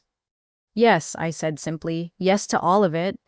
His face lit up with joy that made the heart monitors briefly spike. "You've made an old man very happy. You've made a young woman very grateful." The next weeks passed in a blur of recovery and planning. Theodore's health improved with characteristic stubbornness. He insisted on returning to work limited hours with me shadowing every meeting. The board's reaction to my increased presence varied. Some, like Richard Hayes, welcomed fresh perspective. Others watched warily, sensing change approaching. But Theodore's support was absolute, introducing me as the future of Hartwell Industries without qualification. My family somehow learned about Theodore's heart attack and my hospital vigil. My mother called, voice dripping with false concern. Blake, we heard about Mr. Hartwell. Are you okay financially, I mean, if something happens to him? He's recovering well. I cut her off. Thank you for asking. Yes, but at his age, you should be thinking about your future. Maybe reconcile with family who will always be there. The irony almost made me laugh. They'd ignored me until sensing opportunity, now suddenly remembered family bonds. My future is secure, Mom, and my family is here. Blake, he's not your real family. We are. Blood matters. Love matters. Support matters. Choosing to show up matters. Blood is just genetics. She hung up, but I knew this wasn't over. The possibility of an inheritance had activated their interest like sharks scenting blood. Theodore, reviewing security reports from his recovery suite, noticed my expression. Your parents? Suddenly concerned about my well-being. Ah, the vulture's circle. He set aside the reports. Blake, I need you to understand something. Your biological family will likely challenge any inheritance. They'll claim undue influence manipulation, perhaps even mental incapacity on my part. I don't care about inheritance. But I care about protecting you. Everything will be ironclad legally. Multiple witnesses, psychological evaluations, documentation of sound mind. They won't be able to touch what I choose to give. The twist revealed itself slowly over the following days. Theodore hadn't just been collecting information about me. He'd been documenting my family's treatment as well. Financial records showing the stolen inheritance. Academic records highlighting their favoritism, even recordings from public events where they dismissed my achievements. Why? I asked, stunned by the thoroughness. Because I knew this day would come. When success makes you visible, those who ignored you suddenly remember your existence. I wanted you protected from their retroactive claiming. You've been playing chess while everyone else played checkers. No, he corrected gently. I've been protecting my daughter while others revealed their true nature. The word daughter still sent warmth through my chest. Not legally, perhaps, but in every way that mattered. Theodore had chosen me, fought for me, and prepared for battles I hadn't seen coming. As spring arrived with full force, Theodore returned to limited office hours. I worked beside him, learning the empire he'd built while simultaneously growing study sync. The integration plans took shape, promising to revolutionize educational technology under Hartwell's banner. But more than business, I gained family. Theodore and I shared dinners where conversation ranged from market strategies to philosophy. He attended my Northwestern presentations, beaming with pride. I monitored his health with protective fierceness, enforcing doctors' restrictions despite his grumbling. You know, he said one evening, watching the city lights from his office, I spent 70 years building this company, but these last 2 years with you have been my greatest achievement. Theodore, no, let me say this. Success means nothing without someone to share it with. You've given my work meaning beyond profit margins. You've given me family. I hugged him carefully, mindful of his recovery, but needing the connection. Thank you for seeing me when no one else did. Thank you for being worth seeing. The twist wasn't his heart attack or succession planning. It was discovering that Theodore had been preparing for my arrival long before we met, recognizing a kindred spirit and preparing to protect her from the battles he'd already fought. And in that preparation, he'd given me more than mentorship or opportunity.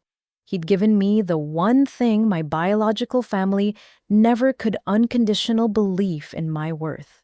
Madison's desperation manifested in an invitation I should have immediately declined. Her text arrived on a Tuesday evening as I reviewed Hartwell's quarterly reports beside Theodore, promoted to senior teller. Having a celebration Saturday would mean everything if you came. Theodore read the message over my shoulder, his recovered strength allowing him to work regular hours again. A trap, he said simply. Obviously, but I'm curious what she's planning. Curiosity killed many successful cats, Blake. Despite his warning, I felt compelled to attend. Maybe it was misplaced hope for closure. Maybe it was confidence in how far I'd come. Or maybe I just wanted to see what scheme Madison had concocted this time. If you insist on going, Theodore said with resignation, you won't go alone. I can handle my family. I know you can, but humor an old man's protective instincts. Saturday arrived with spring rain that seemed appropriately dramatic. I dressed carefully in understated elegance clothes that whispered success without shouting. My parents' house blazed with lights cars lining the suburban street. Quite the celebration for a senior teller position, Theodore observed from the passenger seat. Madison always did like an audience. And you're sure about this? No, but I need to see this through. We walked to the door together, Theodore's presence lending me strength I didn't know I needed. Madison answered her smile sharp as a winter ice. Blake and Mr. Hartwell. Her composure cracked slightly. I didn't realize you were bringing a guest. Theodore insisted on accompanying me. I hope that's acceptable. Of course, please come in. The house overflowed with extended family I barely recognized former classmates, and what appeared to be Madison's entire bank branch. A banner proclaimed, "Congratulations, Madison, senior teller," in gold letters that seemed compensatory in their size. My parents materialized immediately, their expressions cycling through emotions as they registered Theodore's presence. "Mr. Hartwell," my father stammered, extending a hand. "We're honored you could attend Madison's celebration." Theodore's handshake was perfunctory. "I'm here for Blake." The simple statement redirected the room's energy. Conversations quieted as people noticed the legendary Theodore Hartwell standing protectively beside the family disappointment. "Blake's doing wonderfully at Northwestern. My mother attempted revisionist history in full effect. We always knew she had potential." "Did you—" Theodore's tone could have frozen Lake Michigan. "How interesting. Blake told me you refused to fund her education, that you called her achievements lies." The silence that followed was deafening. Madison watched from across the room, her plan already derailing. She'd expected me to come alone vulnerable to whatever humiliation she'd orchestrated. Theodore's presence changed every dynamic. "Let's get drinks," I suggested, guiding Theodore away from my stammering parents. We navigated through clusters of guests who whispered behind raised glasses. I caught fragments, Hartwell's heir apparent. StudySync founder. Worth millions. Madison intercepted us near the kitchen, her smile brittle. "Blake, could we talk privately?" "Whatever you need to say can be said here." Her jaw tightened. "Fine, I wanted to apologize. For the Hartwell Industries interview, I was misguided." Misguided? Theodore's voice carried dangerous softness. "You attempted to destroy Blake's reputation with calculated lies. That's not misguided, Miss Harrison. That's malicious." Madison's face flushed. "I was trying to protect—" "Yourself," I finished. "You always protect yourself, Madison. Even now this apology is strategic, not sincere." "What? That's not fair." "Fair." I laughed, drawing more attention. "Was it fair when you burned my laptop, when you deleted my job offer, when you told our parents I was lying about achievements you knew were real?" The room had gone completely silent. Our audience leaned in, sensing drama worth witnessing. "Blake, please," my mother hissed. "Not here, not in front of everyone." "Why not? Madison chose the venue. She invited everyone who matters to her. Let them hear the truth." "The truth?" Madison's voice rose. "The truth is, you abandoned this family the moment you got successful. You think you're better than us, because some old man decided to play fairy godfather." Theodore stepped forward, authority radiating from every line of his body. "Miss Harrison, I've built $1 billion empire from nothing. I've negotiated with presidents and titans of industry, but I've never encountered anyone as systematically cruel to their own sister as you've been to Blake. You don't know our history. I know everything. His words fell like hammers. Every dismissal, every sabotage, every moment you chose jealousy over family. I have documentation going back years. Madison paled. Documentation? Did you think your cruelty happened in a vacuum, that there wouldn't be evidence? He pulled out his phone, scrolling through files. Economics papers in Blake's handwriting, emails about burned computers, recordings of family dinners where you all mocked her dreams. Hurts, recordings. My father stepped forward. You've been spying on our family. Public recordings from events, social media posts, nothing illegal but thoroughly damning. Theodore's smile was sharp. I protect my investments, Mr. Harrison. Blake is my greatest investment. The weight of his words settled over the room. Madison's guests exchanged uncomfortable glances, clearly reassessing their host. Several began making excuses to leave. This is what you wanted, isn't it? Madison turned on me, desperation cracking her facade. To humiliate me at my own celebration. I wanted a sister, I said quietly. I wanted parents who saw me. I wanted a family that celebrated my success instead of denying it. You gave me none of that, so I built my own. With him? She gestured at Theodore dismissively. He's using you, Blake. Old men don't mentor young women without expecting something. The slap of her insinuation struck like physical force. Theodore's expression turned glacial. Madison. Even my mother looked appalled. What we're all thinking it.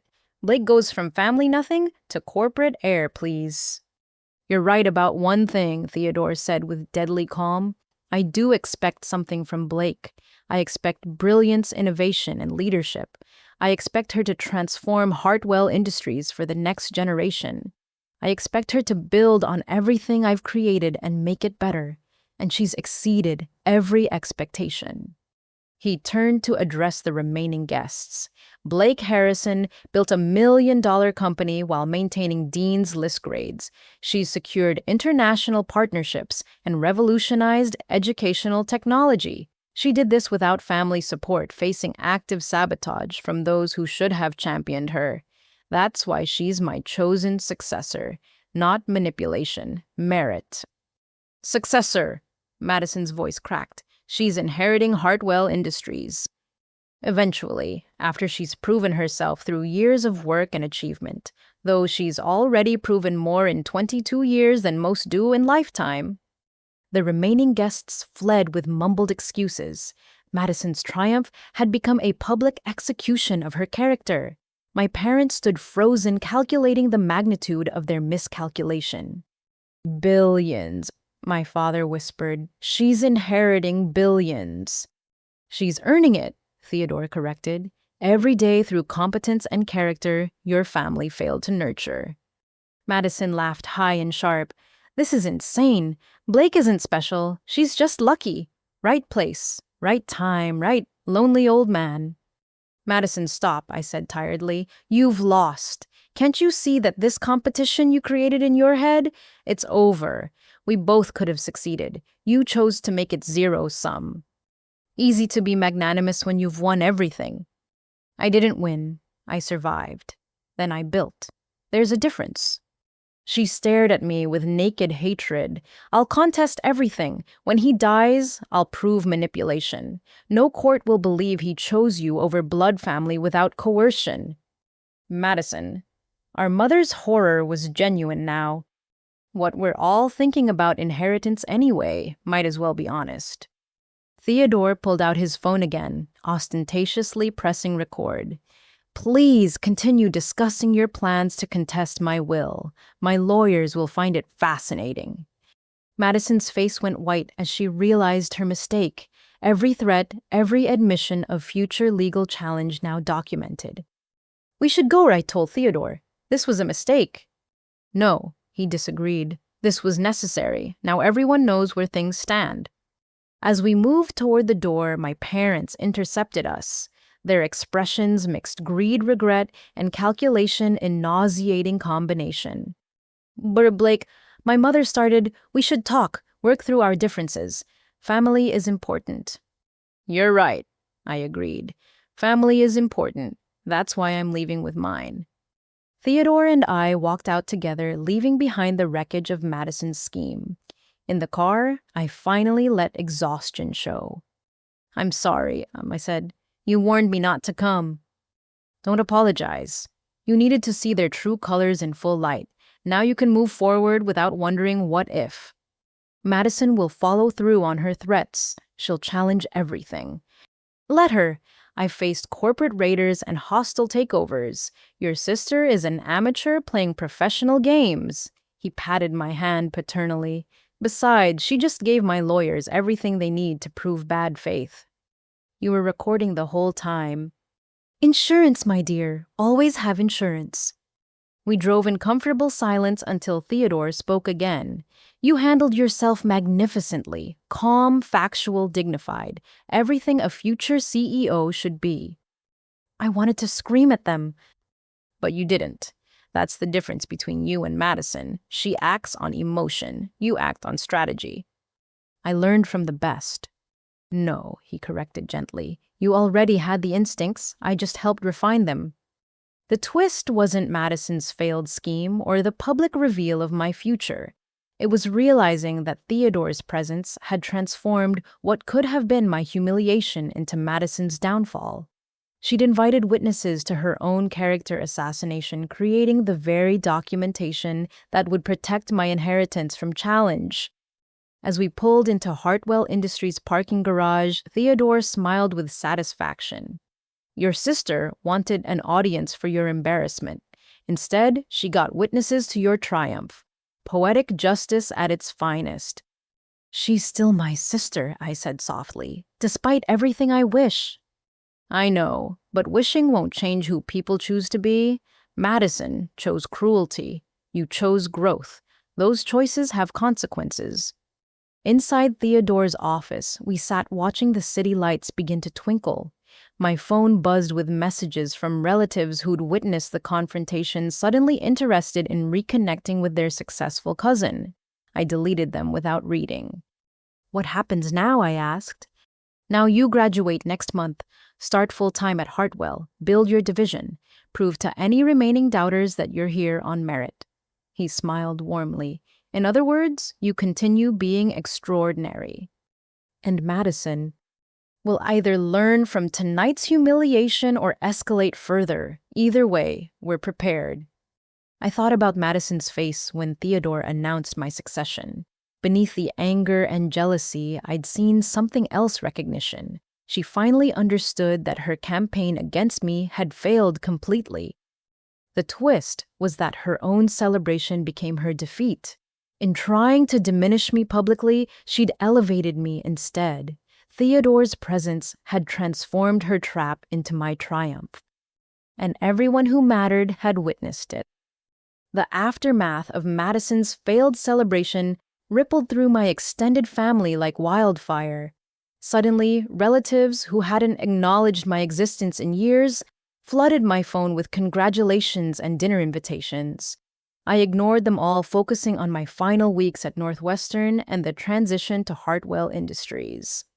Theodore had recovered fully from his heart attack, but the event had accelerated succession planning. The board meetings grew more intense as he systematically prepared them for my eventual leadership. Not everyone was pleased. She's 22, a board member, Vincent Crawford, argued during one particularly heated session. Brilliant, yes, but inexperienced in corporate governance.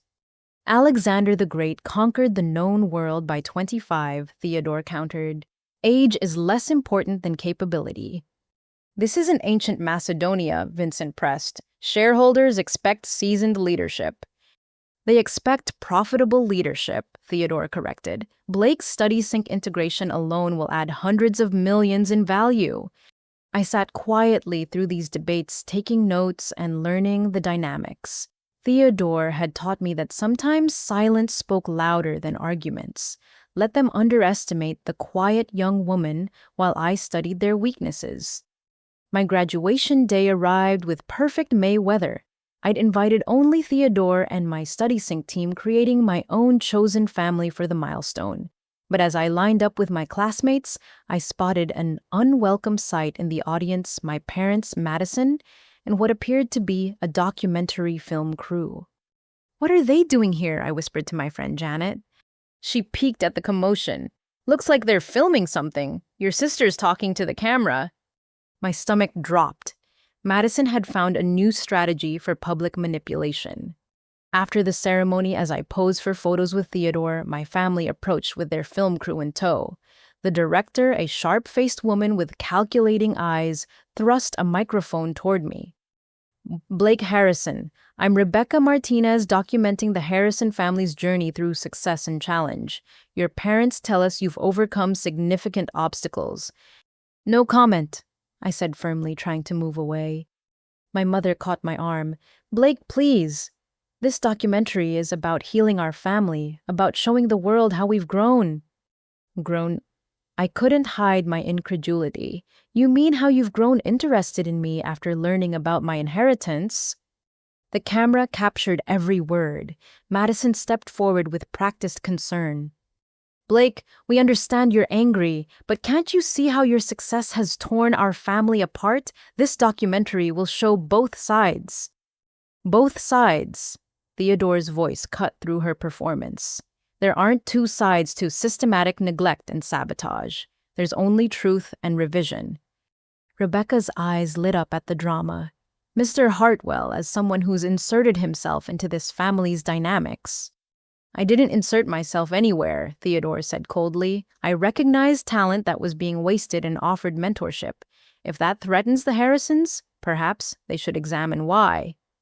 "But surely you can understand parents' concerns when an older man takes such interest in their daughter." Rebecca pressed her implication clear. The crowd around us grew fellow graduates and their families drawn to the spectacle.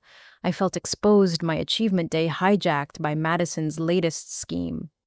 "Those aren't concerns," I said, finding my voice. "They're calculated insinuations designed to discredit both Mr. Hartwell and myself. My parents had no concerns when they refused to fund my education or believe my achievements.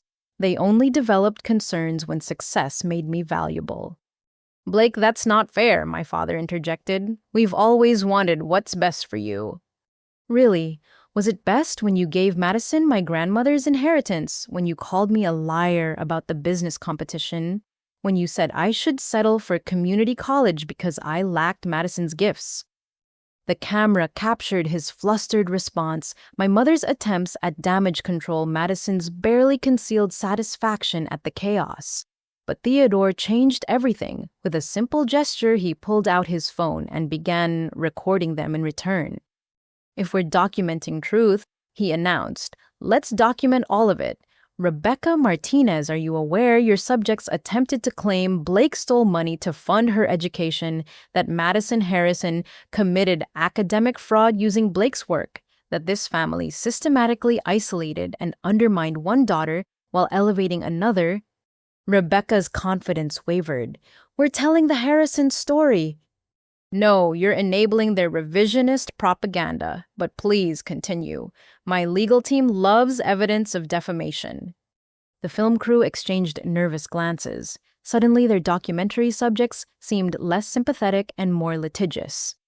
Madison, sensing the shift, tried one more manipulation. "Blake, I know you hate me, but can't you see how much pain your choices have caused? Mom hasn't slept well since you left. Dad's blood pressure is elevated, and I miss my sister." Tears appeared on cue, Madison's talent for performance intact. Several onlookers made sympathetic noises, the narrative shifting toward family reconciliation. You miss your sister?" I asked quietly. "Which sister was that, Madison? The one whose laptop you burned, the one whose job offer you destroyed, or the one you tried to discredit to the Hartwell board?" "I made mistakes," Madison said, playing to the camera. "But family forgives. That's what love means." "No," I said firmly. "Love means support." Love means celebration of success, not denial.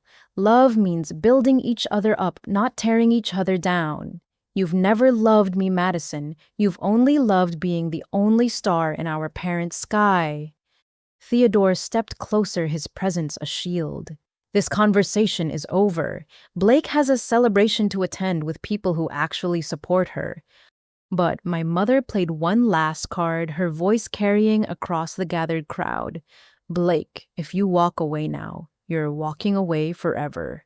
No inheritance is worth losing your family. The accusation hung in the air that I'd chosen money over blood. The crowd waited for my response, some already judging me as the ungrateful daughter who abandoned family for wealth. You're right, I said clearly. No inheritance is worth losing family. That's why I walked away with nothing but forged permission slips and stolen dreams. I didn't leave for money. I left for survival. And I found my real family in people who saw my worth before it had a dollar sign attached. So dramatic, Madison muttered, but the microphone caught it. Theodore had heard enough. Ms. Martinez, if this footage airs, we'll sue for defamation, harassment, and intentional infliction of emotional distress. The Harrisons may have signed releases, but Blake hasn't. Use her image or words without permission, and face the consequences. Rebecca lowered her equipment, recognizing the legal minefield. We'll need to discuss with our producers. You do that, Theodore said dismissively, then louder, addressing the crowd. For anyone wondering about truth versus fiction, Blake Harrison graduated summa cum laude while running $1 million company. She did this despite active family sabotage. That's not drama. That's documented fact. The crowd began dispersing, the spectacle less appealing when legal threats entered the picture. My family stood in a diminished cluster, their documentary ambush ruined. This isn't over, Madison hissed as we passed. You can't buy respectability. No, I agreed, but I can earn it, something you never learned to do. We left them standing there, their film crew packing up equipment, their grand plan for public redemption in ruins. In the car, I finally let myself shake with delayed reaction. I'm sorry, I told Theodore. You shouldn't have to deal with my family's dysfunction. Family isn't just about sharing joy, he said gently. It's about standing together against those who would diminish you. Today, I was honored to stand with my daughter. The word hit differently after the confrontation. My biological family had tried to reclaim me through public manipulation, but my chosen father had defended me without hesitation, using his power to protect rather than control. The documentary will probably still air, I said. They'll edit it to make themselves sympathetic. Let them. Truth has a way of surfacing, especially in the age of social media. And Blake, he smiled with strategic satisfaction. I had my own crew filming from 3 different angles. If they release anything defamatory, we'll release the unedited truth. I stared at him in amazement. You anticipated this. I've been in business for 50 years. Public ambushes are standard tactics for desperate people. I simply came prepared. That evening, we celebrated my graduation at Theodore's penthouse. The Study Sync team, key Hartwell executives, and my true supporters toasted my achievement.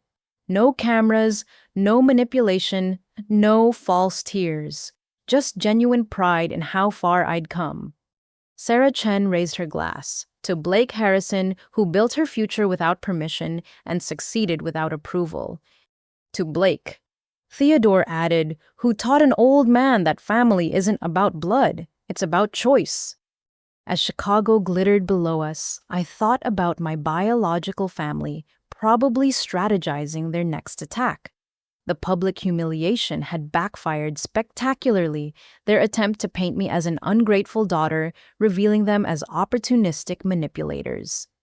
But the real twist wasn't their failed ambush or Theodore's protective countermeasures. It was realizing that their opinion no longer mattered. They could film documentaries, spread lies, attempt character assassination. None of it would touch what I'd built or who I'd become. Madison had tried to steal my graduation day glory, Instead, she'd given me the perfect opportunity to show everyone the stark difference between us. She performed victimhood for cameras while I lived authentic success. And everyone watching could tell the difference. The documentary aired 3 weeks after graduation, edited to portray my family as heartbroken parents, abandoned by an ungrateful daughter. Madison's tears featured prominently my father's disappointed sighs, strategically placed my mother's claims of unconditional love contrasted with carefully selected clips of my coldness. But the internet is unforgiving to manufactured narratives. Within hours, Theodore's unedited footage surfaced on social media, shared by attendees who'd witnessed the real confrontation. The hashtag #RealBlakeHarrison began trending as people dissected the documentary's manipulations against raw footage showing my family's calculating cruelty. I watched the online storm from my new office at Hartwell Industries, where I'd officially started as Chief Innovation Officer. My phone buzzed incessantly with interview requests, support messages, and legal threats from Madison. "Let it play out," Theodore advised during our morning meeting. "Truth doesn't need our help to defeat lies." But Madison wasn't finished. She appeared on a popular morning talk show spinning her narrative with practiced emotion. I watched from the executive conference room surrounded by Hartwell's senior leadership who'd gathered out of protective solidarity. "Blake was always different," Madison told the sympathetic host. "Driven to the point of isolation, we tried to help her find balance, but she interpreted concern as criticism." "Your parents mentioned feeling shut out," the host prompted. "They're devastated. They supported Blake's dreams, but she wanted more than they could give. When Mr. Hartwell offered her everything she'd ever wanted, she chose wealth over family." Vincent Crawford muted the television in disgust. "She's quite the actress." "She's desperate," Theodore corrected. "This is what cornered animals do. Lash out wildly, hoping something connects." The interview continued with Madison's increasingly bold claims. She suggested I'd manipulated academic records, stolen business ideas, even hinted at inappropriate relationships with professors. Each lie was carefully crafted to seem plausible while avoiding direct defamation. "We have to respond," Patricia urged. "She's damaging Blake's reputation." "No," I said quietly. "We wait. Madison always overplays her hand." And she did. Near the interview's end, the host asked about my business competition win. Madison's mask slipped slightly. "That competition was complicated," she said carefully. "Blake's very clever at presenting things in favorable light." "Are you suggesting she didn't win legitimately?" Madison paused, calculating. "I'm saying my sister has always been creative with truth, like claiming our parents stole her inheritance when they were simply managing money she wasn't ready to handle." That's when Connor Martinez struck. The journalist had been waiting for this moment, his investigation into our family dynamics finally complete. His exposé hit every major platform simultaneously, titled "The Real Harrison Family, a Case Study in Narcissistic Abuse." He'd compiled everything emails showing Madison's academic fraud bank records, proving the inheritance theft testimonies from teachers who'd witnessed the family's dismissive treatment. But the killing blow was security footage from Northwestern, showing Madison entering Professor Martin's office with papers in Blake's handwriting. The evidence was overwhelming, methodical, and undeniable. My phone rang immediately. Connor's name flashed on screen. "Blake, I wanted to give you a heads up. The story's live. Your family's probably going to implode." "Why did you do this?" "Because truth matters. And because watching your sister perform victimhood while you built an empire made me angry. Success, despite sabotage, is a story worth telling correctly." Theodore smiled grimly as his phone began buzzing. "The board members are texting. They're impressed by your restraint in not releasing this information yourself." "It wasn't mine to release. Connor did his job as a journalist." "And maintained your moral high ground in the process." He looked proud. "You're learning the deeper strategies of power, Blake. Sometimes the best attack is letting others reveal your enemy's weakness. Madison called within an hour, her voice shrill with panic. What did you do? How could you give him those documents? I didn't give Connor anything. He's an investigative journalist. He investigated. You have to make him retract it. My career is over. The bank's already called about the academic fraud. That's not my responsibility, Madison. You're my sister. Now I'm your sister, when you need something. I laughed bitterly. You spent 20 years denying that relationship. You don't get to claim it now. Blake, please, I'll lose everything. You'll lose what you built on lies. That's justice, not cruelty. She hung up, but my parents called immediately after. My father's voice shook with rage. You've destroyed our family. How could you air our private matters publicly? I didn't air anything. I've stayed silent through every attack, every documentary, every talk show appearance. Connor Martinez chose to investigate. The truth chose to surface. We're your parents. Biologically, yes, but you haven't acted like parents since you decided Madison was your only real daughter. My mother took the phone. Blake, sweetheart, we can work through this. Come home. We'll figure out how to fix everything. There's nothing to fix. You made your choices. Madison made hers. Now you're facing consequences. What about forgiveness? What about family loyalty? What about 22 years of emotional neglect? What about stealing my inheritance? What about calling me a liar when I achieved something remarkable? We were trying to protect you from disappointment. No, I said firmly, you were protecting yourselves from having to acknowledge you had two talented daughters. Madison was easier to love because she fit your narrow definition of success. I threatened your worldview, so you diminished me. That's not true. Mom, I have a board meeting. This conversation is over. But the revelations weren't finished. Connor's investigation had uncovered something even my family didn't know. My grandmother's full will filed with her lawyer, but never executed properly. She'd left detailed instructions about our inheritances, including a letter explaining her choices. Theodore read it aloud in his office, his voice gentle with respect for a woman he'd never met. To my granddaughter Blake. The letter began, "Who reminds me of myself at her age, dismissed by those who should nurture her building dreams from spite and determination. I leave her the larger portion, not from favoritism, but from recognition. She will need resources to escape those who would clip her wings." The letter continued, revealing my grandmother had watched my parents' favoritism with growing concern. She'd tried addressing it directly, but been rebuffed. The unequal inheritance was her attempt to balance scales she saw tipping against me. Your parents buried this, Theodore said quietly. They took equal amounts and destroyed evidence of your grandmother's actual wishes. She saw me, I whispered, tears falling freely. Someone in my family actually saw me. And tried to protect you from beyond the grave. He handed me tissues with paternal care. This letter proves not just inheritance theft, but conspiracy to defraud. Your parents knowingly violated your grandmother's wishes.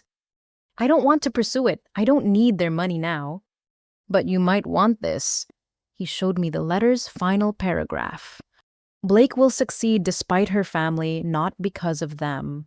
But success shouldn't require such loneliness. I hope she finds people who celebrate her gifts instead of fearing them. I hope she learns that being extraordinary isn't a betrayal of those who choose to be ordinary. I read those words repeatedly, hearing my grandmother's voice across years of separation. She'd understood. One person in my biological family had truly understood. The truth's full revelation created a media storm. Madison lost her position at the bank pending investigation of her academic fraud. My parents faced social ostracism as their years of manipulation became public knowledge. Extended family who'd believed their version of events sent apologetic messages I didn't answer. But the most significant truth revealed wasn't about their crimes or my vindication. It was understanding that my grandmother had planted seeds of escape long before I knew I needed them. Her inheritance wasn't just money. It was belief in my potential, documented and notarized. Theodore incorporated the letter into my official biography at Hartwell Industries with my permission. During the next board meeting, he read excerpts to the assembled executives. Blake Harrison didn't just overcome adversity, he concluded. She transformed it into fuel for excellence.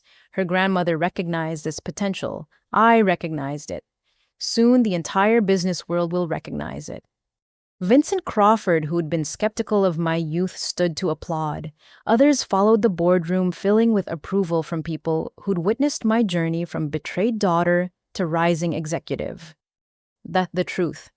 Theodore said later as we reviewed StudySync's integration plans, has a way of surfacing when needed. Your restraint in letting others reveal it shows wisdom beyond your years. I learned from you. Power isn't about crushing enemies. It's about building something they can't touch. Precisely, and Blake, your grandmother would be proud of who you've become. That night, I visited my grandmother's grave for the first time since learning about her letter. I brought flowers and a copy of StudySync's latest user metrics, sharing my success with the one biological family member who'd believed I deserved it. Thank you, I whispered to the headstone, for seeing me, for trying to protect me, for believing I was worth more than they allowed. Wind rustled through cemetery trees, and for a moment, I felt her presence. Not ghostly or supernatural, just the lingering impact of someone who'd loved me without condition or caveat. The twist wasn't the explosive revelations or public vindication. It was discovering that even in my darkest childhood moments, unseen by parents who looked through me, I'd been witnessed and valued by a grandmother planning my liberation. Her letter proved what I'd always suspected: love isn't about blood or obligation. It's about seeing someone's truth and choosing to nurture it. My grandmother had done that from afar. Theodore did it daily. And that's the family that truly mattered. Theodore's health had stabilized over the months following his heart attack, but age was an undefeated opponent. On a crisp November morning, 6 months after my graduation, he collapsed during a board meeting while defending my proposed AI integration for StudySync. I rushed from my office to find him on the conference room floor. Board members clustered around in helpless panic. His eyes found mine as paramedics worked, and he managed a weak smile. Terrible timing, he whispered. We were winning the argument. Save your strength, I urged, gripping his hand as they loaded him onto a stretcher. At Northwestern Memorial, Dr. Patel delivered mixed news. Another cardiac event more severe than the first. He's stable, but weakened. Mr. Hartwell needs to make some serious decisions about his future involvement with the company. Theodore, despite oxygen tubes and monitor wires, remained defiant. The company needs leadership through the AI transition. I can't step down now. You can't continue at this pace either, Dr. Patel said firmly. The stress will kill you. That evening, as Theodore rested, the board convened an emergency meeting. I attended as CIO, but the discussion centered on me in ways that made my stomach knot. We need to accelerate succession planning, Richard Hayes stated. Theodore's health makes it imperative. Blake's too young, Vincent Crawford argued, though with less venom than before. She needs 5 more years, minimum. We might not have 5 years, Sarah Thompson countered, and frankly, Blake's shown more strategic vision in 6 months than some executives show in decades. The debate raged while I took notes, maintaining professional composure despite inner turmoil. They were discussing my future like I wasn't present, weighing my worthiness against Theodore's mortality. Patricia finally addressed me directly. Blake, the board needs to know, are you prepared to assume greater responsibility if necessary?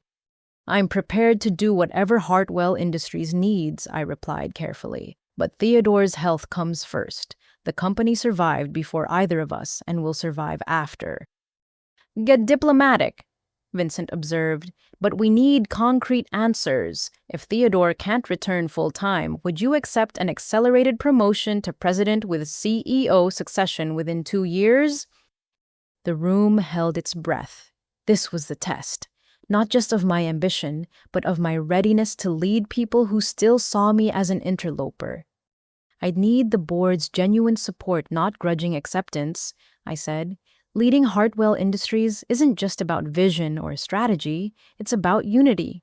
If half the board resents my presence, we all fail. Then convince us, Vincent challenged. Right now, show us why a 23-year-old deserves to run a billion-dollar corporation. I stood channeling every lesson Theodore had taught me about presence and authority. Because I'm not asking to run Theodore's company, I began. I'm proposing to build tomorrow's company on the foundation he laid. StudySync's integration is just the beginning. AI automation, global education platforms, these aren't future concepts, they're present necessities. I walked to the whiteboard, sketching rapid diagrams. Hartwell Industries succeeded by solving 20th century problems, will thrive by anticipating 21st century needs. My youth isn't a liability. It's an asset. I understand emerging technologies and changing consumer expectations because I am part of that generation. Understanding and executing are different things, Vincent pressed. You're right. That's why I'm not proposing to lead alone. I turned back to face them. Each of you has expertise I need. Richard's manufacturing knowledge, Sarah's international connections, Vincent's financial acumen. I'm asking you to help me blend institutional wisdom with innovative thinking. You're asking us to trust you, Sarah said thoughtfully. I'm asking you to trust Theodore's judgment. He chose me not despite my age, but because of what it represents. Fresh perspective balanced with earned respect for what came before. The room fell silent, board members exchanging glances. Finally, Richard spoke. You mentioned unity. Your family situation has been public. How do we know personal drama won't affect corporate leadership? I'd expected this question. My family taught me valuable lessons about adversity betrayal and building support systems from scratch. Every attack they've made has only strengthened my resolve and refined my judgment. They're noise. Hartwell Industries is signal. Speaking of your family, Vincent said carefully, Madison Harrison has been contacting board members. She claims to have information about your background that could embarrass the company. My blood chilled, but I kept my expression neutral. Madison has been making claims about me since childhood. None have proven credible. If she contacts you again, I encourage you to involve legal counsel immediately. She seems quite desperate, Sarah added, offered to provide documentation of your supposed deceptions in exchange for consideration. She wants money, I translated. Her career imploded after the academic fraud exposure. This is extortion disguised as concern.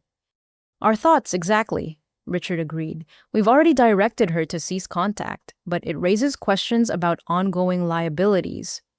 I can't control Madison's actions, only my responses. I've never engaged with her provocations publicly and won't start now. My record speaks for itself.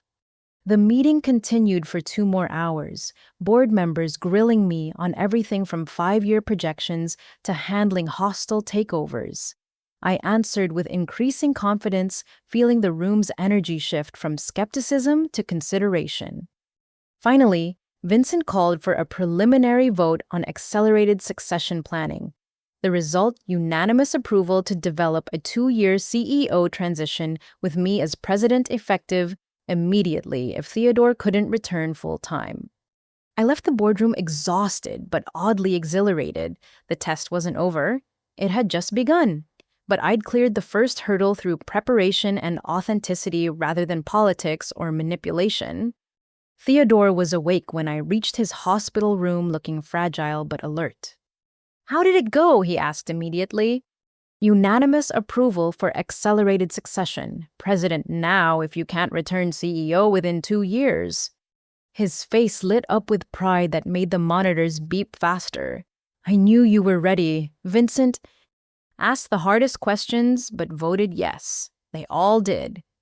Because you showed them Blake, not who you thought they wanted to see. He squeezed my hand weakly. That's the secret most executives never learn. Authenticity beats artifice every time.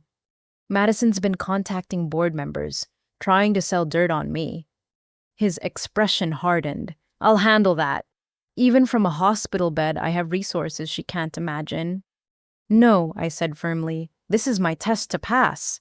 If I'm going to lead Hartwell Industries, I need to fight my own battles. He studied me with those sharp eyes that missed nothing. You've grown beyond my teaching, Blake. That might be my greatest accomplishment.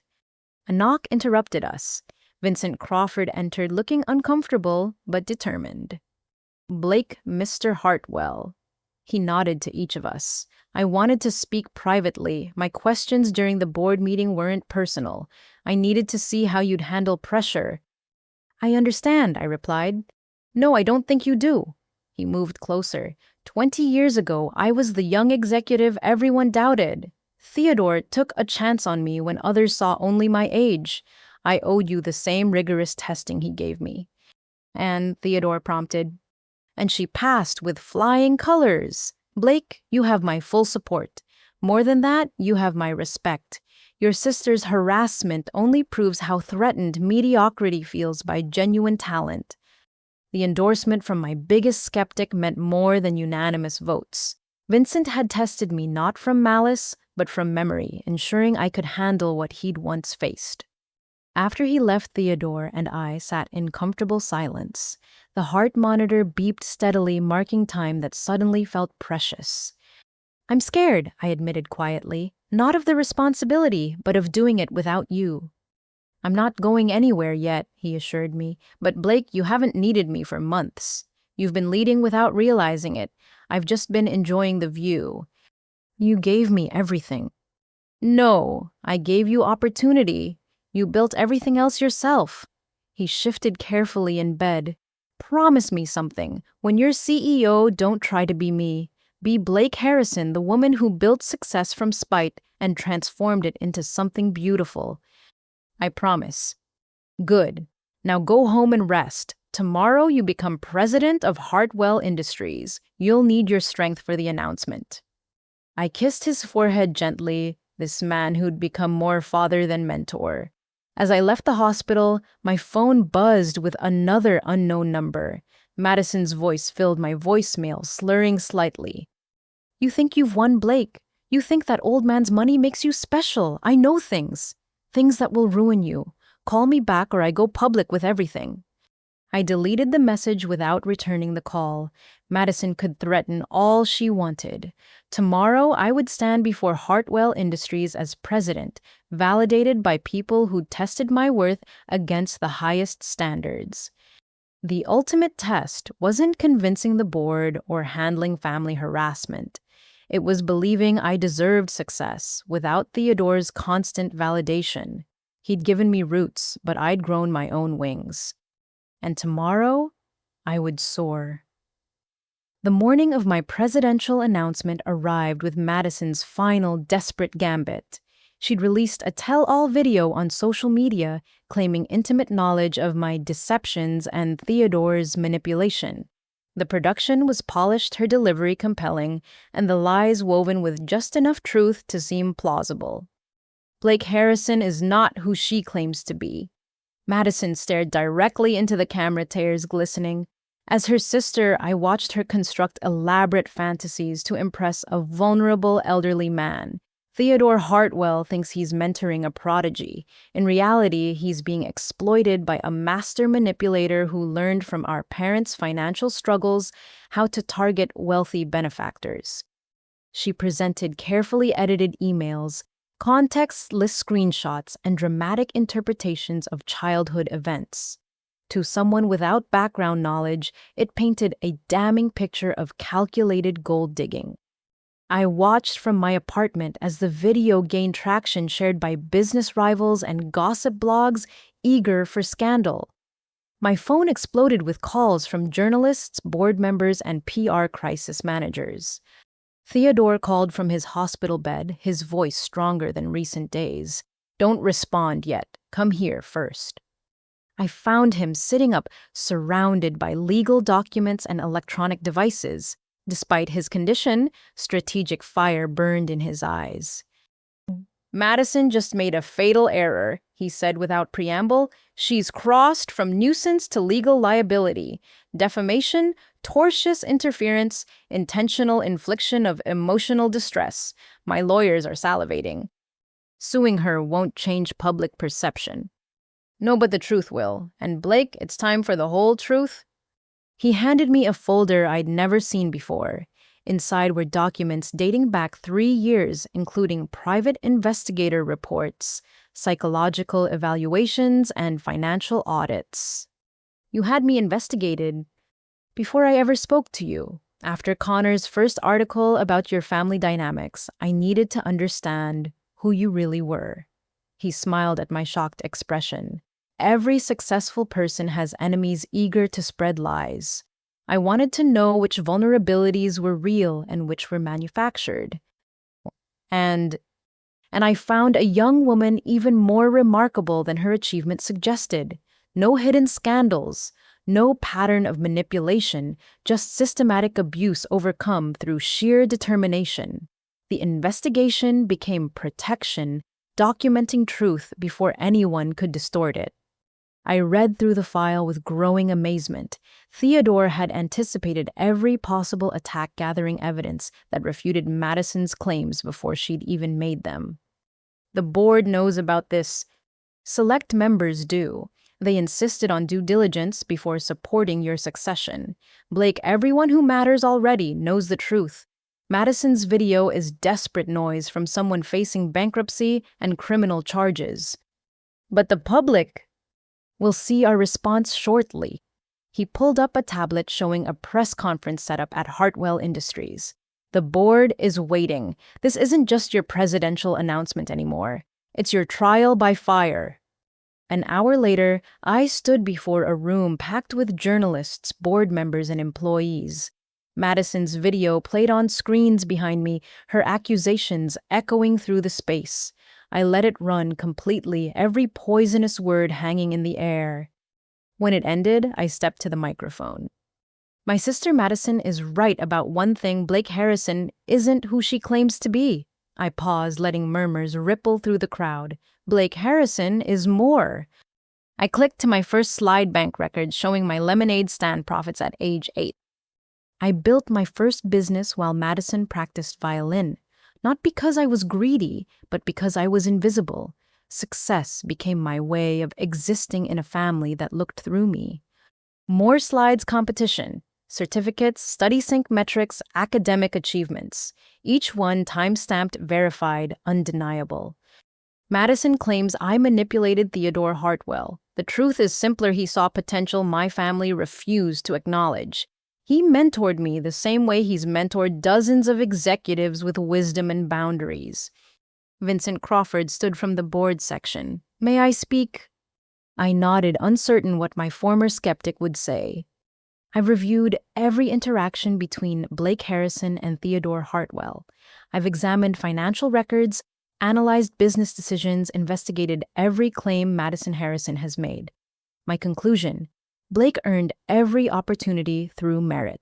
Her sister's accusations are the desperate lies of someone who can't accept her own failures. Other board members stood one by one voicing support. Richard Hayes revealed Madison's extortion attempts.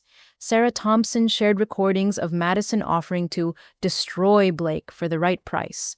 Patricia presented legal documents showing Madison's pattern of fraud extending beyond academic dishonesty. But the most powerful moment came when Theodore appeared on the main screen live from his hospital bed. "I'm dying," he said, simply silencing the room. "My heart is failing and I have perhaps a year left. Do you really think I'd waste precious time on someone manipulating me? Do you believe I'd stake my legacy on a fraud?" He coughed slightly, then continued with steel in his voice.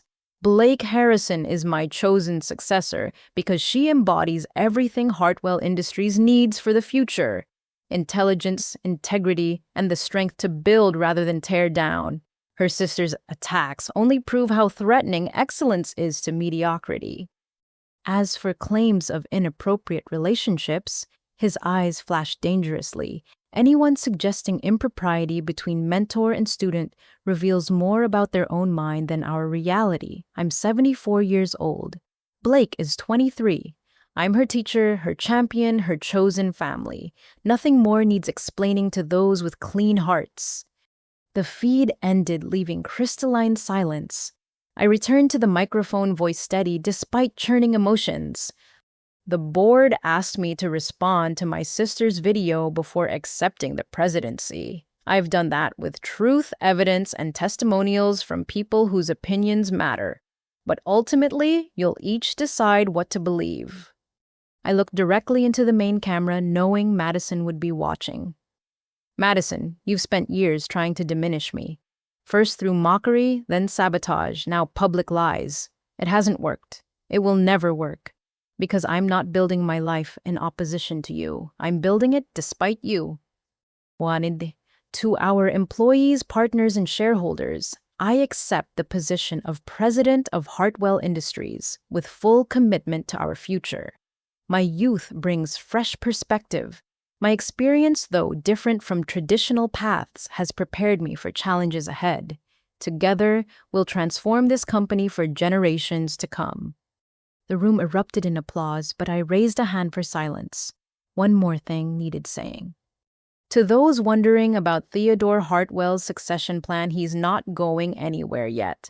I'll serve as president while he remains CEO, learning from his wisdom while bringing my own vision. When the time comes for full transition, you'll find me ready. Any questions? Hands shot up, but the first reporter's question surprised me. Miss Harrison, will you be pursuing legal action against your sister? I'd prepared for this. Hartwell Industries' legal team will handle any necessary protective measures. Personally, I have a company to run. Madison's choices are her burden, not mine. More questions followed, but the tide had turned. Madison's video became a footnote to larger discussions about innovation, succession planning, and Hartwell's future. By the time I left the podium, my presidency was accepted fact rather than contested appointment. That evening, the board convened privately. The atmosphere was different now, collaborative rather than challenging. That was masterful, Vincent admitted. You turned attack into opportunity. Theodore taught me well. No, Richard disagreed. Theodore taught many people. Few could have handled that pressure with such grace. You've earned our full support, Blake, not because Theodore chose you, but because you proved worthy of choice. The meeting continued with practical transition planning. Theodore would remain CEO in title while I assumed operational control. His treatments would continue, but stress would shift to my shoulders. The board approved unanimously, even Vincent raising his hand without hesitation. Later, I visited Theodore one final time before going home. He was sleeping when I arrived, but woke at my presence. How did it go after my dramatic appearance? Perfectly. The board's united, the press is favorable, and Madison's credibility is destroyed. Good. He studied my face carefully. But you're troubled. She's still my sister. Watching her self-destruct, it hurts. Compassion, despite cruelty. That's why you'll be a great leader, Blake. He adjusted his oxygen tube. Madison chose her path. You can't save someone who prefers drowning to accepting help. I know, it's just... You wish family meant something different. I understand. I spent decades wishing the same. He patted my hand. But we found each other. Built our own meaning for family. That's enough. I left the hospital as snow began falling, transforming Chicago into something pristine and new. My phone showed hundreds of messages. Congratulations, interview requests, partnership opportunities. Madison's video had backfired spectacularly, generating more support than any traditional announcement could have achieved. But between professional messages, one stood out. A text from my mother. We saw the announcement. Despite everything, we're proud. Maybe someday. I deleted it without responding. Someday was a luxury I couldn't afford. The present demanded everything I had to give. The weeks following my presidential appointment transformed everything. StudySync's integration into Hartwell Industries proceeded ahead of schedule, our combined resources creating educational solutions that revolutionized corporate training globally. But success came with scrutiny I hadn't anticipated. Madison's public humiliation had triggered a complete breakdown. She'd lost her banking position, faced criminal charges for fraud, and burned through her savings on legal fees. The gossip blogs that had eagerly shared her video now documented her descent with cruel fascination.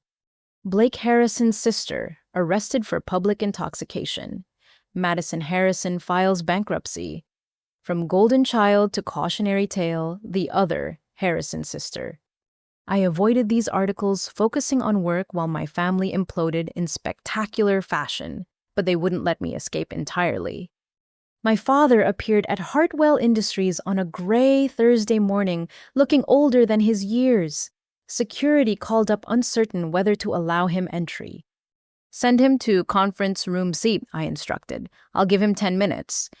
He sat across from me in the sterile meeting room, this man who dismissed my dreams now surrounded by evidence of their fruition. His suit was the same one he'd worn to Madison's celebration, now shabby with stress. Blake, he began, then stopped, seemingly lost for words. You have 9 minutes. Madison needs help. Real help. Psychiatric intervention, rehabilitation, legal support. We've spent everything trying to manage her crisis. And you're here because... His face flushed. Because you're the only one with resources to help. The daughter whose inheritance you stole, whose achievements you denied. That's who you're asking for money. Blake, please. Whatever our mistakes, Madison is your sister. She's sick. She's facing consequences. There's a difference. He leaned forward desperately. The media is crucifying her. Every mistake magnified, every failure publicized. You know what that feels like. No, I don't. Because when I failed, no one noticed. When I succeeded, you called me a liar. Madison's getting attention she always craved. It's just not the kind she wanted. This is revenge, then, watching your sister destroyed. I stood my 10 minutes of patience, exhausted. This is indifference. Madison made choices. You enabled them.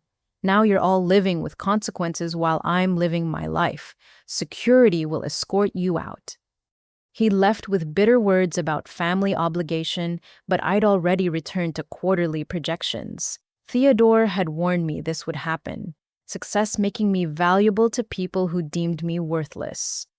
The media requests intensified as Madison's situation deteriorated. Every outlet wanted the sister's perspective on the fallen golden child. I declined consistently until one request made me pause. Dr. Patricia Young from the Family Dynamics Institute wanted to interview us for an academic study on sibling rivalry and success. This isn't tabloid journalism, she assured me over the phone. It's legitimate research into how family systems create divergent outcomes. Your story could help other overlooked siblings. I agreed with conditions. The interview would be private academic, and I retained veto power over any publications. Madison, desperate for any platform, agreed immediately. We met at Northwestern University's psychology department neutral ground that belonged to neither of us. Madison looked hollow designer clothes replaced by department store basics, her confident beauty eroded by stress and substance abuse. Dr. Young began gently exploring our childhood dynamics.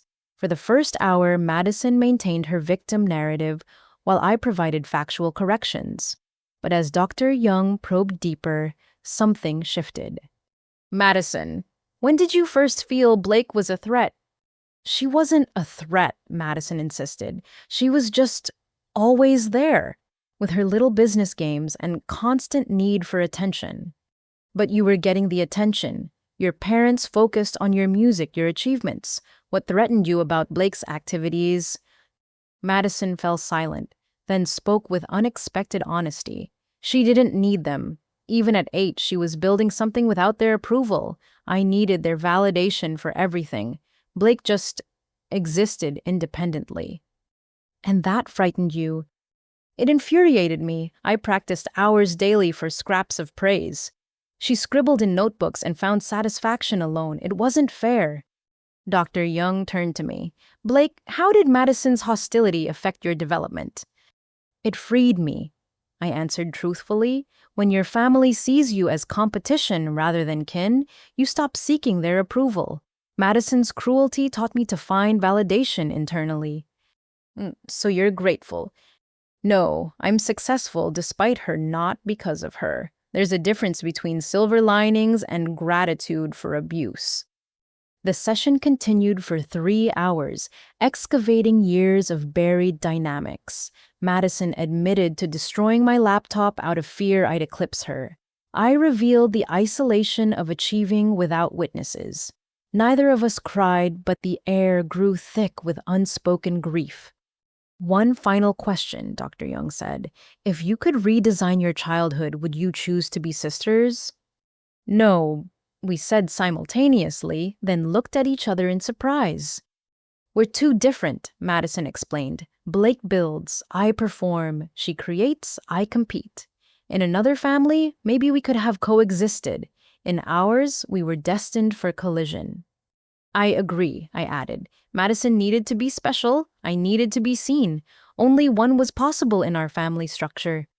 After the interview, we stood awkwardly in the parking lot. Snow fell softly, muffling the city sounds. I'm not asking for money, Madison said quietly. I know you won't help. I won't enable. There's a difference. Is there? From where I'm standing, it looks the same. She pulled her coat tighter. I know you hate me, Blake. I earned that. But watching me burn won't warm you. I'm not watching you at all. That's what you still don't understand. My life isn't about you anymore. She laughed bitterly. Must be nice forgetting family when convenient. I didn't forget. I just stopped letting blood excuse cruelty. I moved toward my car. Get help, Madison. Real help. Not money or lawyers or reputation management. Therapy, accountability, maybe even honesty. Easy advice from your throne. No throne, just a life built on work instead of wishes. I paused at my car door. You want to know the real difference between us? You're still trying to be mom and dad's golden child. I stopped being their daughter years ago. That's why I'm free, and you're drowning. I drove away without looking back, but her image lingered in my mirror. A woman destroyed by the very system that had elevated her. There was poetry in it, but no satisfaction. That evening, Theodore and I reviewed succession timelines. His health had stabilized enough for limited office hours, but we both knew time was precious. The Family Dynamics Institute called, he mentioned casually. Dr. Young was impressed by your insights. You checked up on me. I protect my investments, he smiled. She said you showed remarkable emotional intelligence for someone raised without it. Survival teaches what comfort can't. Indeed. How do you feel about seeing Madison? I considered the question. Like visiting a burned house. You can see where rooms were, remember what happened there, but it's just wreckage now. Nothing left to salvage. Yet you advised her to seek help. Basic humanity. I wouldn't watch a stranger drown either, but I won't jump in to save someone who's trying to pull me under. He nodded approvingly. You've learned the hardest leadership lesson: compassion, without enabling boundaries, without cruelty. The following weeks brought predictable patterns. My parents attempted various manipulation tactics, health scares, false financial desperation, exaggerated family milestone guilt ignored. Madison cycled through rehab attempts and relapses, each failure documented by cruel media coverage. But I had a company to transform. StudySync's corporate training platform launched globally, generating revenue that exceeded 5-year projections in 6 months. I instituted scholarship programs for underprivileged entrepreneurs, remembering my grandmother's belief in escaping circumstances. The twist came when Dr. Young published her preliminary findings. The study titled, When Golden Children Tarnish Sibling Dynamics in Achievement Disparity, went viral in psychology circles. Our anonymized story became required reading for family therapists, organizational psychologists, and business schools. Madison texted me after seeing it, "Now we're both case studies. Happy?" "I'm not anything," I replied. "I'm just living. Try it sometime." She didn't respond, but I heard through remaining family connections that she'd entered a long-term treatment facility. Whether it would stick, I couldn't say. Rock Bottom has basements, and Madison seemed determined to explore them all. Meanwhile, I stood in boardrooms where my youth was becoming an asset rather than liability. Theodore watched with pride as I negotiated partnerships, launched initiatives, and slowly transformed Hartwell Industries from industrial relic to innovation powerhouse. "The aftermath of our choices," he said one evening, reviewing my latest strategic proposal, "defines us more than the choices themselves. Madison chose cruelty. Now she lives in its ruins. You chose building. Now you inhabit what you've built." And my parents chose favorites. Now they have neither daughter. He closed the proposal satisfied. Some aftermaths are justice. Others are simply truth manifested. I thought about that as Chicago glittered below us. The aftermath of my childhood was this office, this mentorship, this future I'd carved from rejection. Madison's aftermath was public disgrace and private demons. Our parents' aftermath was two daughters lost to opposite extremes. But my aftermath wasn't complete. Theodore's succession plan proceeded, but his mortality loomed. Soon I'd face the ultimate aftermath, leading without the man who'd taught me to lead. "Whatever happens," Theodore said, reading my thoughts as always, "you're ready. The aftermath of my belief in you is your belief in yourself. That's legacy enough." I squeezed his frail hand, this chosen father who'd given me more than DNA ever could. Whatever came next, I'd face it with strength, born from surviving what came before. The aftermath of pain I'd learned could be power, and I intended to use every bit of mine. 1 year later, I stood at the podium in Hartwell Industries' grand auditorium, addressing a crowd that included employees, board members, media, and dignitaries from Chicago's business community. Theodore's memorial portrait gazed down from behind me, his painted eyes holding the same mixture of shrewdness and warmth that had changed my life. He'd passed quietly on a spring morning, working until the end. His final email to me, sent at 3:47 a.m., contained feedback on a sustainability proposal and ended with, "Remember, build with joy, not just spite. Love, Dad." That single word, Dad, had broken me in ways his death couldn't. We'd never formalized our relationship legally, but hearts don't require paperwork. Theodore Hartwell built an empire, I said into the microphone, my voice carrying the authority he'd taught me to project. But his greatest construction was invisible, the futures he architected for those he mentored. Today, Hartwell Industries embarks on a new chapter, honoring his legacy while embracing tomorrow's possibilities. The crowd applauded as I unveiled our latest initiative, the Hartwell Foundation for Unsupported Dreamers. It would provide funding, mentorship, and resources for young entrepreneurs whose families didn't believe in their potential. My grandmother's letter, now framed in my office, had inspired the name. "Say success shouldn't require family approval," I continued. "Theodore taught me that chosen family often sees us more clearly than blood relatives. This foundation ensures no brilliant mind gets dimmed by others' limitations."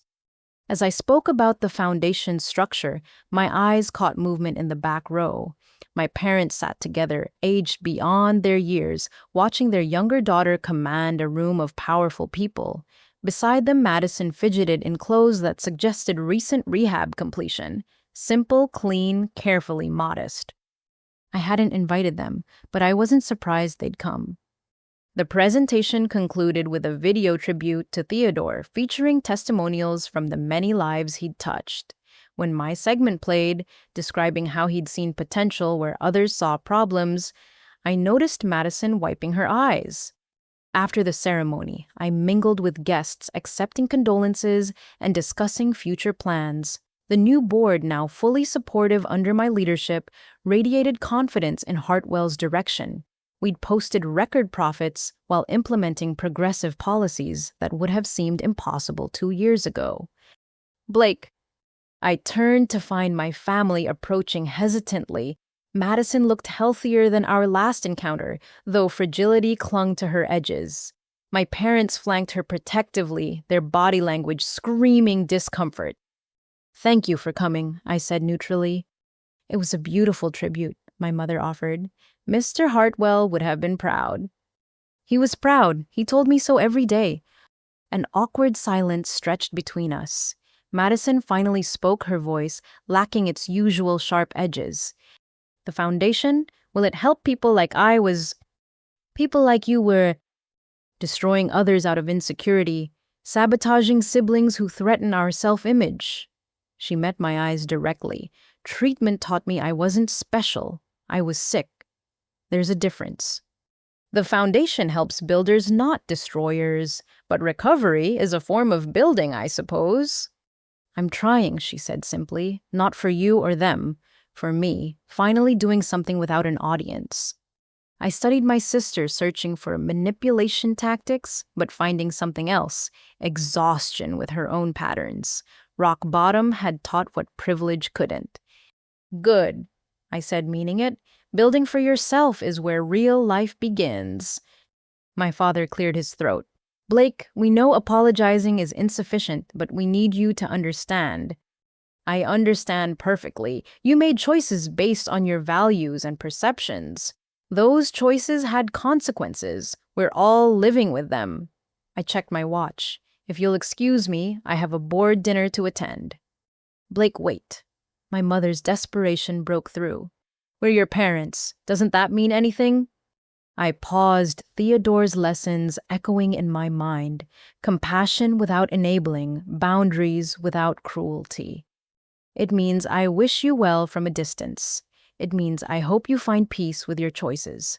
But it doesn't mean I owe you access to my life or success." I looked at each of them. "You're welcome to apply for the Foundation's family counseling program. It helps parents understand how favoritism damages all their children, not just the overlooked ones." Madison laughed, surprising everyone. "She's offering us therapy. The daughter we called worthless is suggesting we need help." "Everyone needs help sometimes," I replied. "The question is whether you're ready to accept it without conditions." I left them, standing there processing the reversal of our lifetime dynamics. They'd come seeking reconciliation on their terms, perhaps money, certainly acknowledgement of their parental status. Instead, they'd received exactly what they'd given me: objective assessment of their limitations and a suggestion to improve themselves. The board dinner buzzed with excitement about Hartwell's future. We discussed expansion plans, technological innovations, and the cultural transformation I'd initiated. Nobody mentioned my age anymore. Results had silenced those doubts. "Theodore would be ecstatic," Richard Hayes toasted. "He always said you'd exceed his wildest dreams." "He dreamed big," I replied. "I'm just trying to match his vision." "You've surpassed it," Vincent Crawford corrected. "Hartwell Industries is becoming something new under your leadership, something necessary." As the evening progressed, I felt my phone vibrate. A message from Madison. "I know you don't owe me anything, but I wanted you to know I'm 6 months clean working as a bank teller, ironic, right, and in therapy twice a week. Not asking for praise or money, just letting you know I'm trying to build instead of tear down. Maybe that's genetic after all. Despite everything, congratulations on your success. You earned it." I stared at the message, feeling something shift in my chest. Not forgiveness. That would take longer than 6 months of sobriety, but perhaps the beginning of acceptance that people could change even if relationships couldn't resurrect. I typed back, Building is a choice, not genetics. Keep choosing it. Good luck. Thank you. That was all. No manipulation, no requests, just two sisters acknowledging each other's humanity across a chasm of hurt. It wasn't reconciliation, but it was progress. The night ended with me alone in Theodore's former office, now mine. His presence lingered in the furniture he'd chosen, the books he'd annotated, the view he'd contemplated during difficult decisions. But the space was transforming, incorporating my vision while honoring his foundation. On my desk sat 3 items: my grandmother's letter reminding me that love could transcend neglect, Theodore's final email proving chosen family could run deeper than blood, and Madison's text suggesting even golden children could tarnish into something more genuine. I looked out at Chicago, my city now, in ways it had never been when I was just another invisible daughter. Somewhere out there, my parents were probably discussing their visit, confused by my boundaries. Madison was possibly attending an AA meeting or staring at her own ceiling, building new dreams from humbler materials. And I was here exactly where I'd fought to be, not because I'd proven them wrong. That stopped mattering the day Theodore called me daughter, but because I'd proven myself right. My dreams had value. My voice deserved hearing. My existence required no one's permission. The irony wasn't lost on me. They'd worshipped Madison and dismissed me, creating a dynamic that destroyed her and freed me. Their neglect had forced me to seek mentorship elsewhere, leading to Theodore and ultimately this office. Their favoritism had burdened Madison with impossible expectations, crushing her beneath the weight of being special. We'd both paid prices for their choices, but I'd transformed my bill into investment, while Madison was still calculating interest on her debt. My computer chimed with an email from our Beijing office. The work continued: deals to close, innovations to launch, futures to build. Theodore had left me an empire, but more importantly, he'd left me the confidence to expand it. As I dove into quarterly reports, my reflection caught in the window. A young woman who'd built herself from scratch, now building opportunities for others. The little girl with her lemonade stand and graph paper had evolved into someone even she couldn't have imagined. But that's what happens when dreams meet mentorship, when potential finds believers, when the overlooked refuse to remain invisible. You don't just succeed. You transform success into something generous, something healing, something that lifts others from their own invisibility. Theodore had seen that possibility in me before I'd seen it in myself. Now I spent my days seeing it in others, funding their escapes from limitation, mentoring their journeys from spite to strength. The twist of my story wasn't the inheritance or the company or even Madison's downfall. It was discovering that building from pain could create joy, that chosen family could run deeper than DNA, that being dismissed by those who should celebrate you only clarifies who truly deserves your success. I thought about the young entrepreneurs who'd receive Hartwell Foundation support kids whose parents called them worthless while they sketched world-changing ideas. They'd find what I'd found: belief, resources, and proof that family isn't about blood. It's about who shows up when you're building from nothing. My parents had mocked my dreams and worshipped my sister until the day I was named CEO by a man who called me son. What happened next hadn't just shocked them silent. It had rewritten the definition of family itself. And in that rewriting, I'd found my true beginning. The office lights glowed against the darkness as I worked into the night, building tomorrow on foundations Theodore had taught me to lay. Somewhere a kid with impossible dreams was being told they'd never amount to anything. Somewhere else, a mentor was recognizing potential that others missed. And here in between, I stood as proof that the overlooked could inherit the earth, not through luck or manipulation, but through the radical act of believing in themselves when no one else would. That's the legacy I'd build on Theodore's foundation. Not just success, but succession, creating chances for other dismissed dreamers to find their mentors, build their empires, and discover that family is whoever celebrates your victories as their own. The night stretched ahead, full of work and purpose. I smiled, thinking of Theodore's words, "Build with joy, not just spite." Finally I was. And that was the greatest success of all. If you've ever felt overlooked, dismissed, or told your dreams don't matter, know this: somewhere out there is a Theodore waiting to see your worth. Sometimes family is who you're born to. Sometimes it's who recognizes your potential when others can't see it. Have you ever had someone believe in you when no one else did? Or have you been that person for someone else? I'd love to hear your story in the comments below.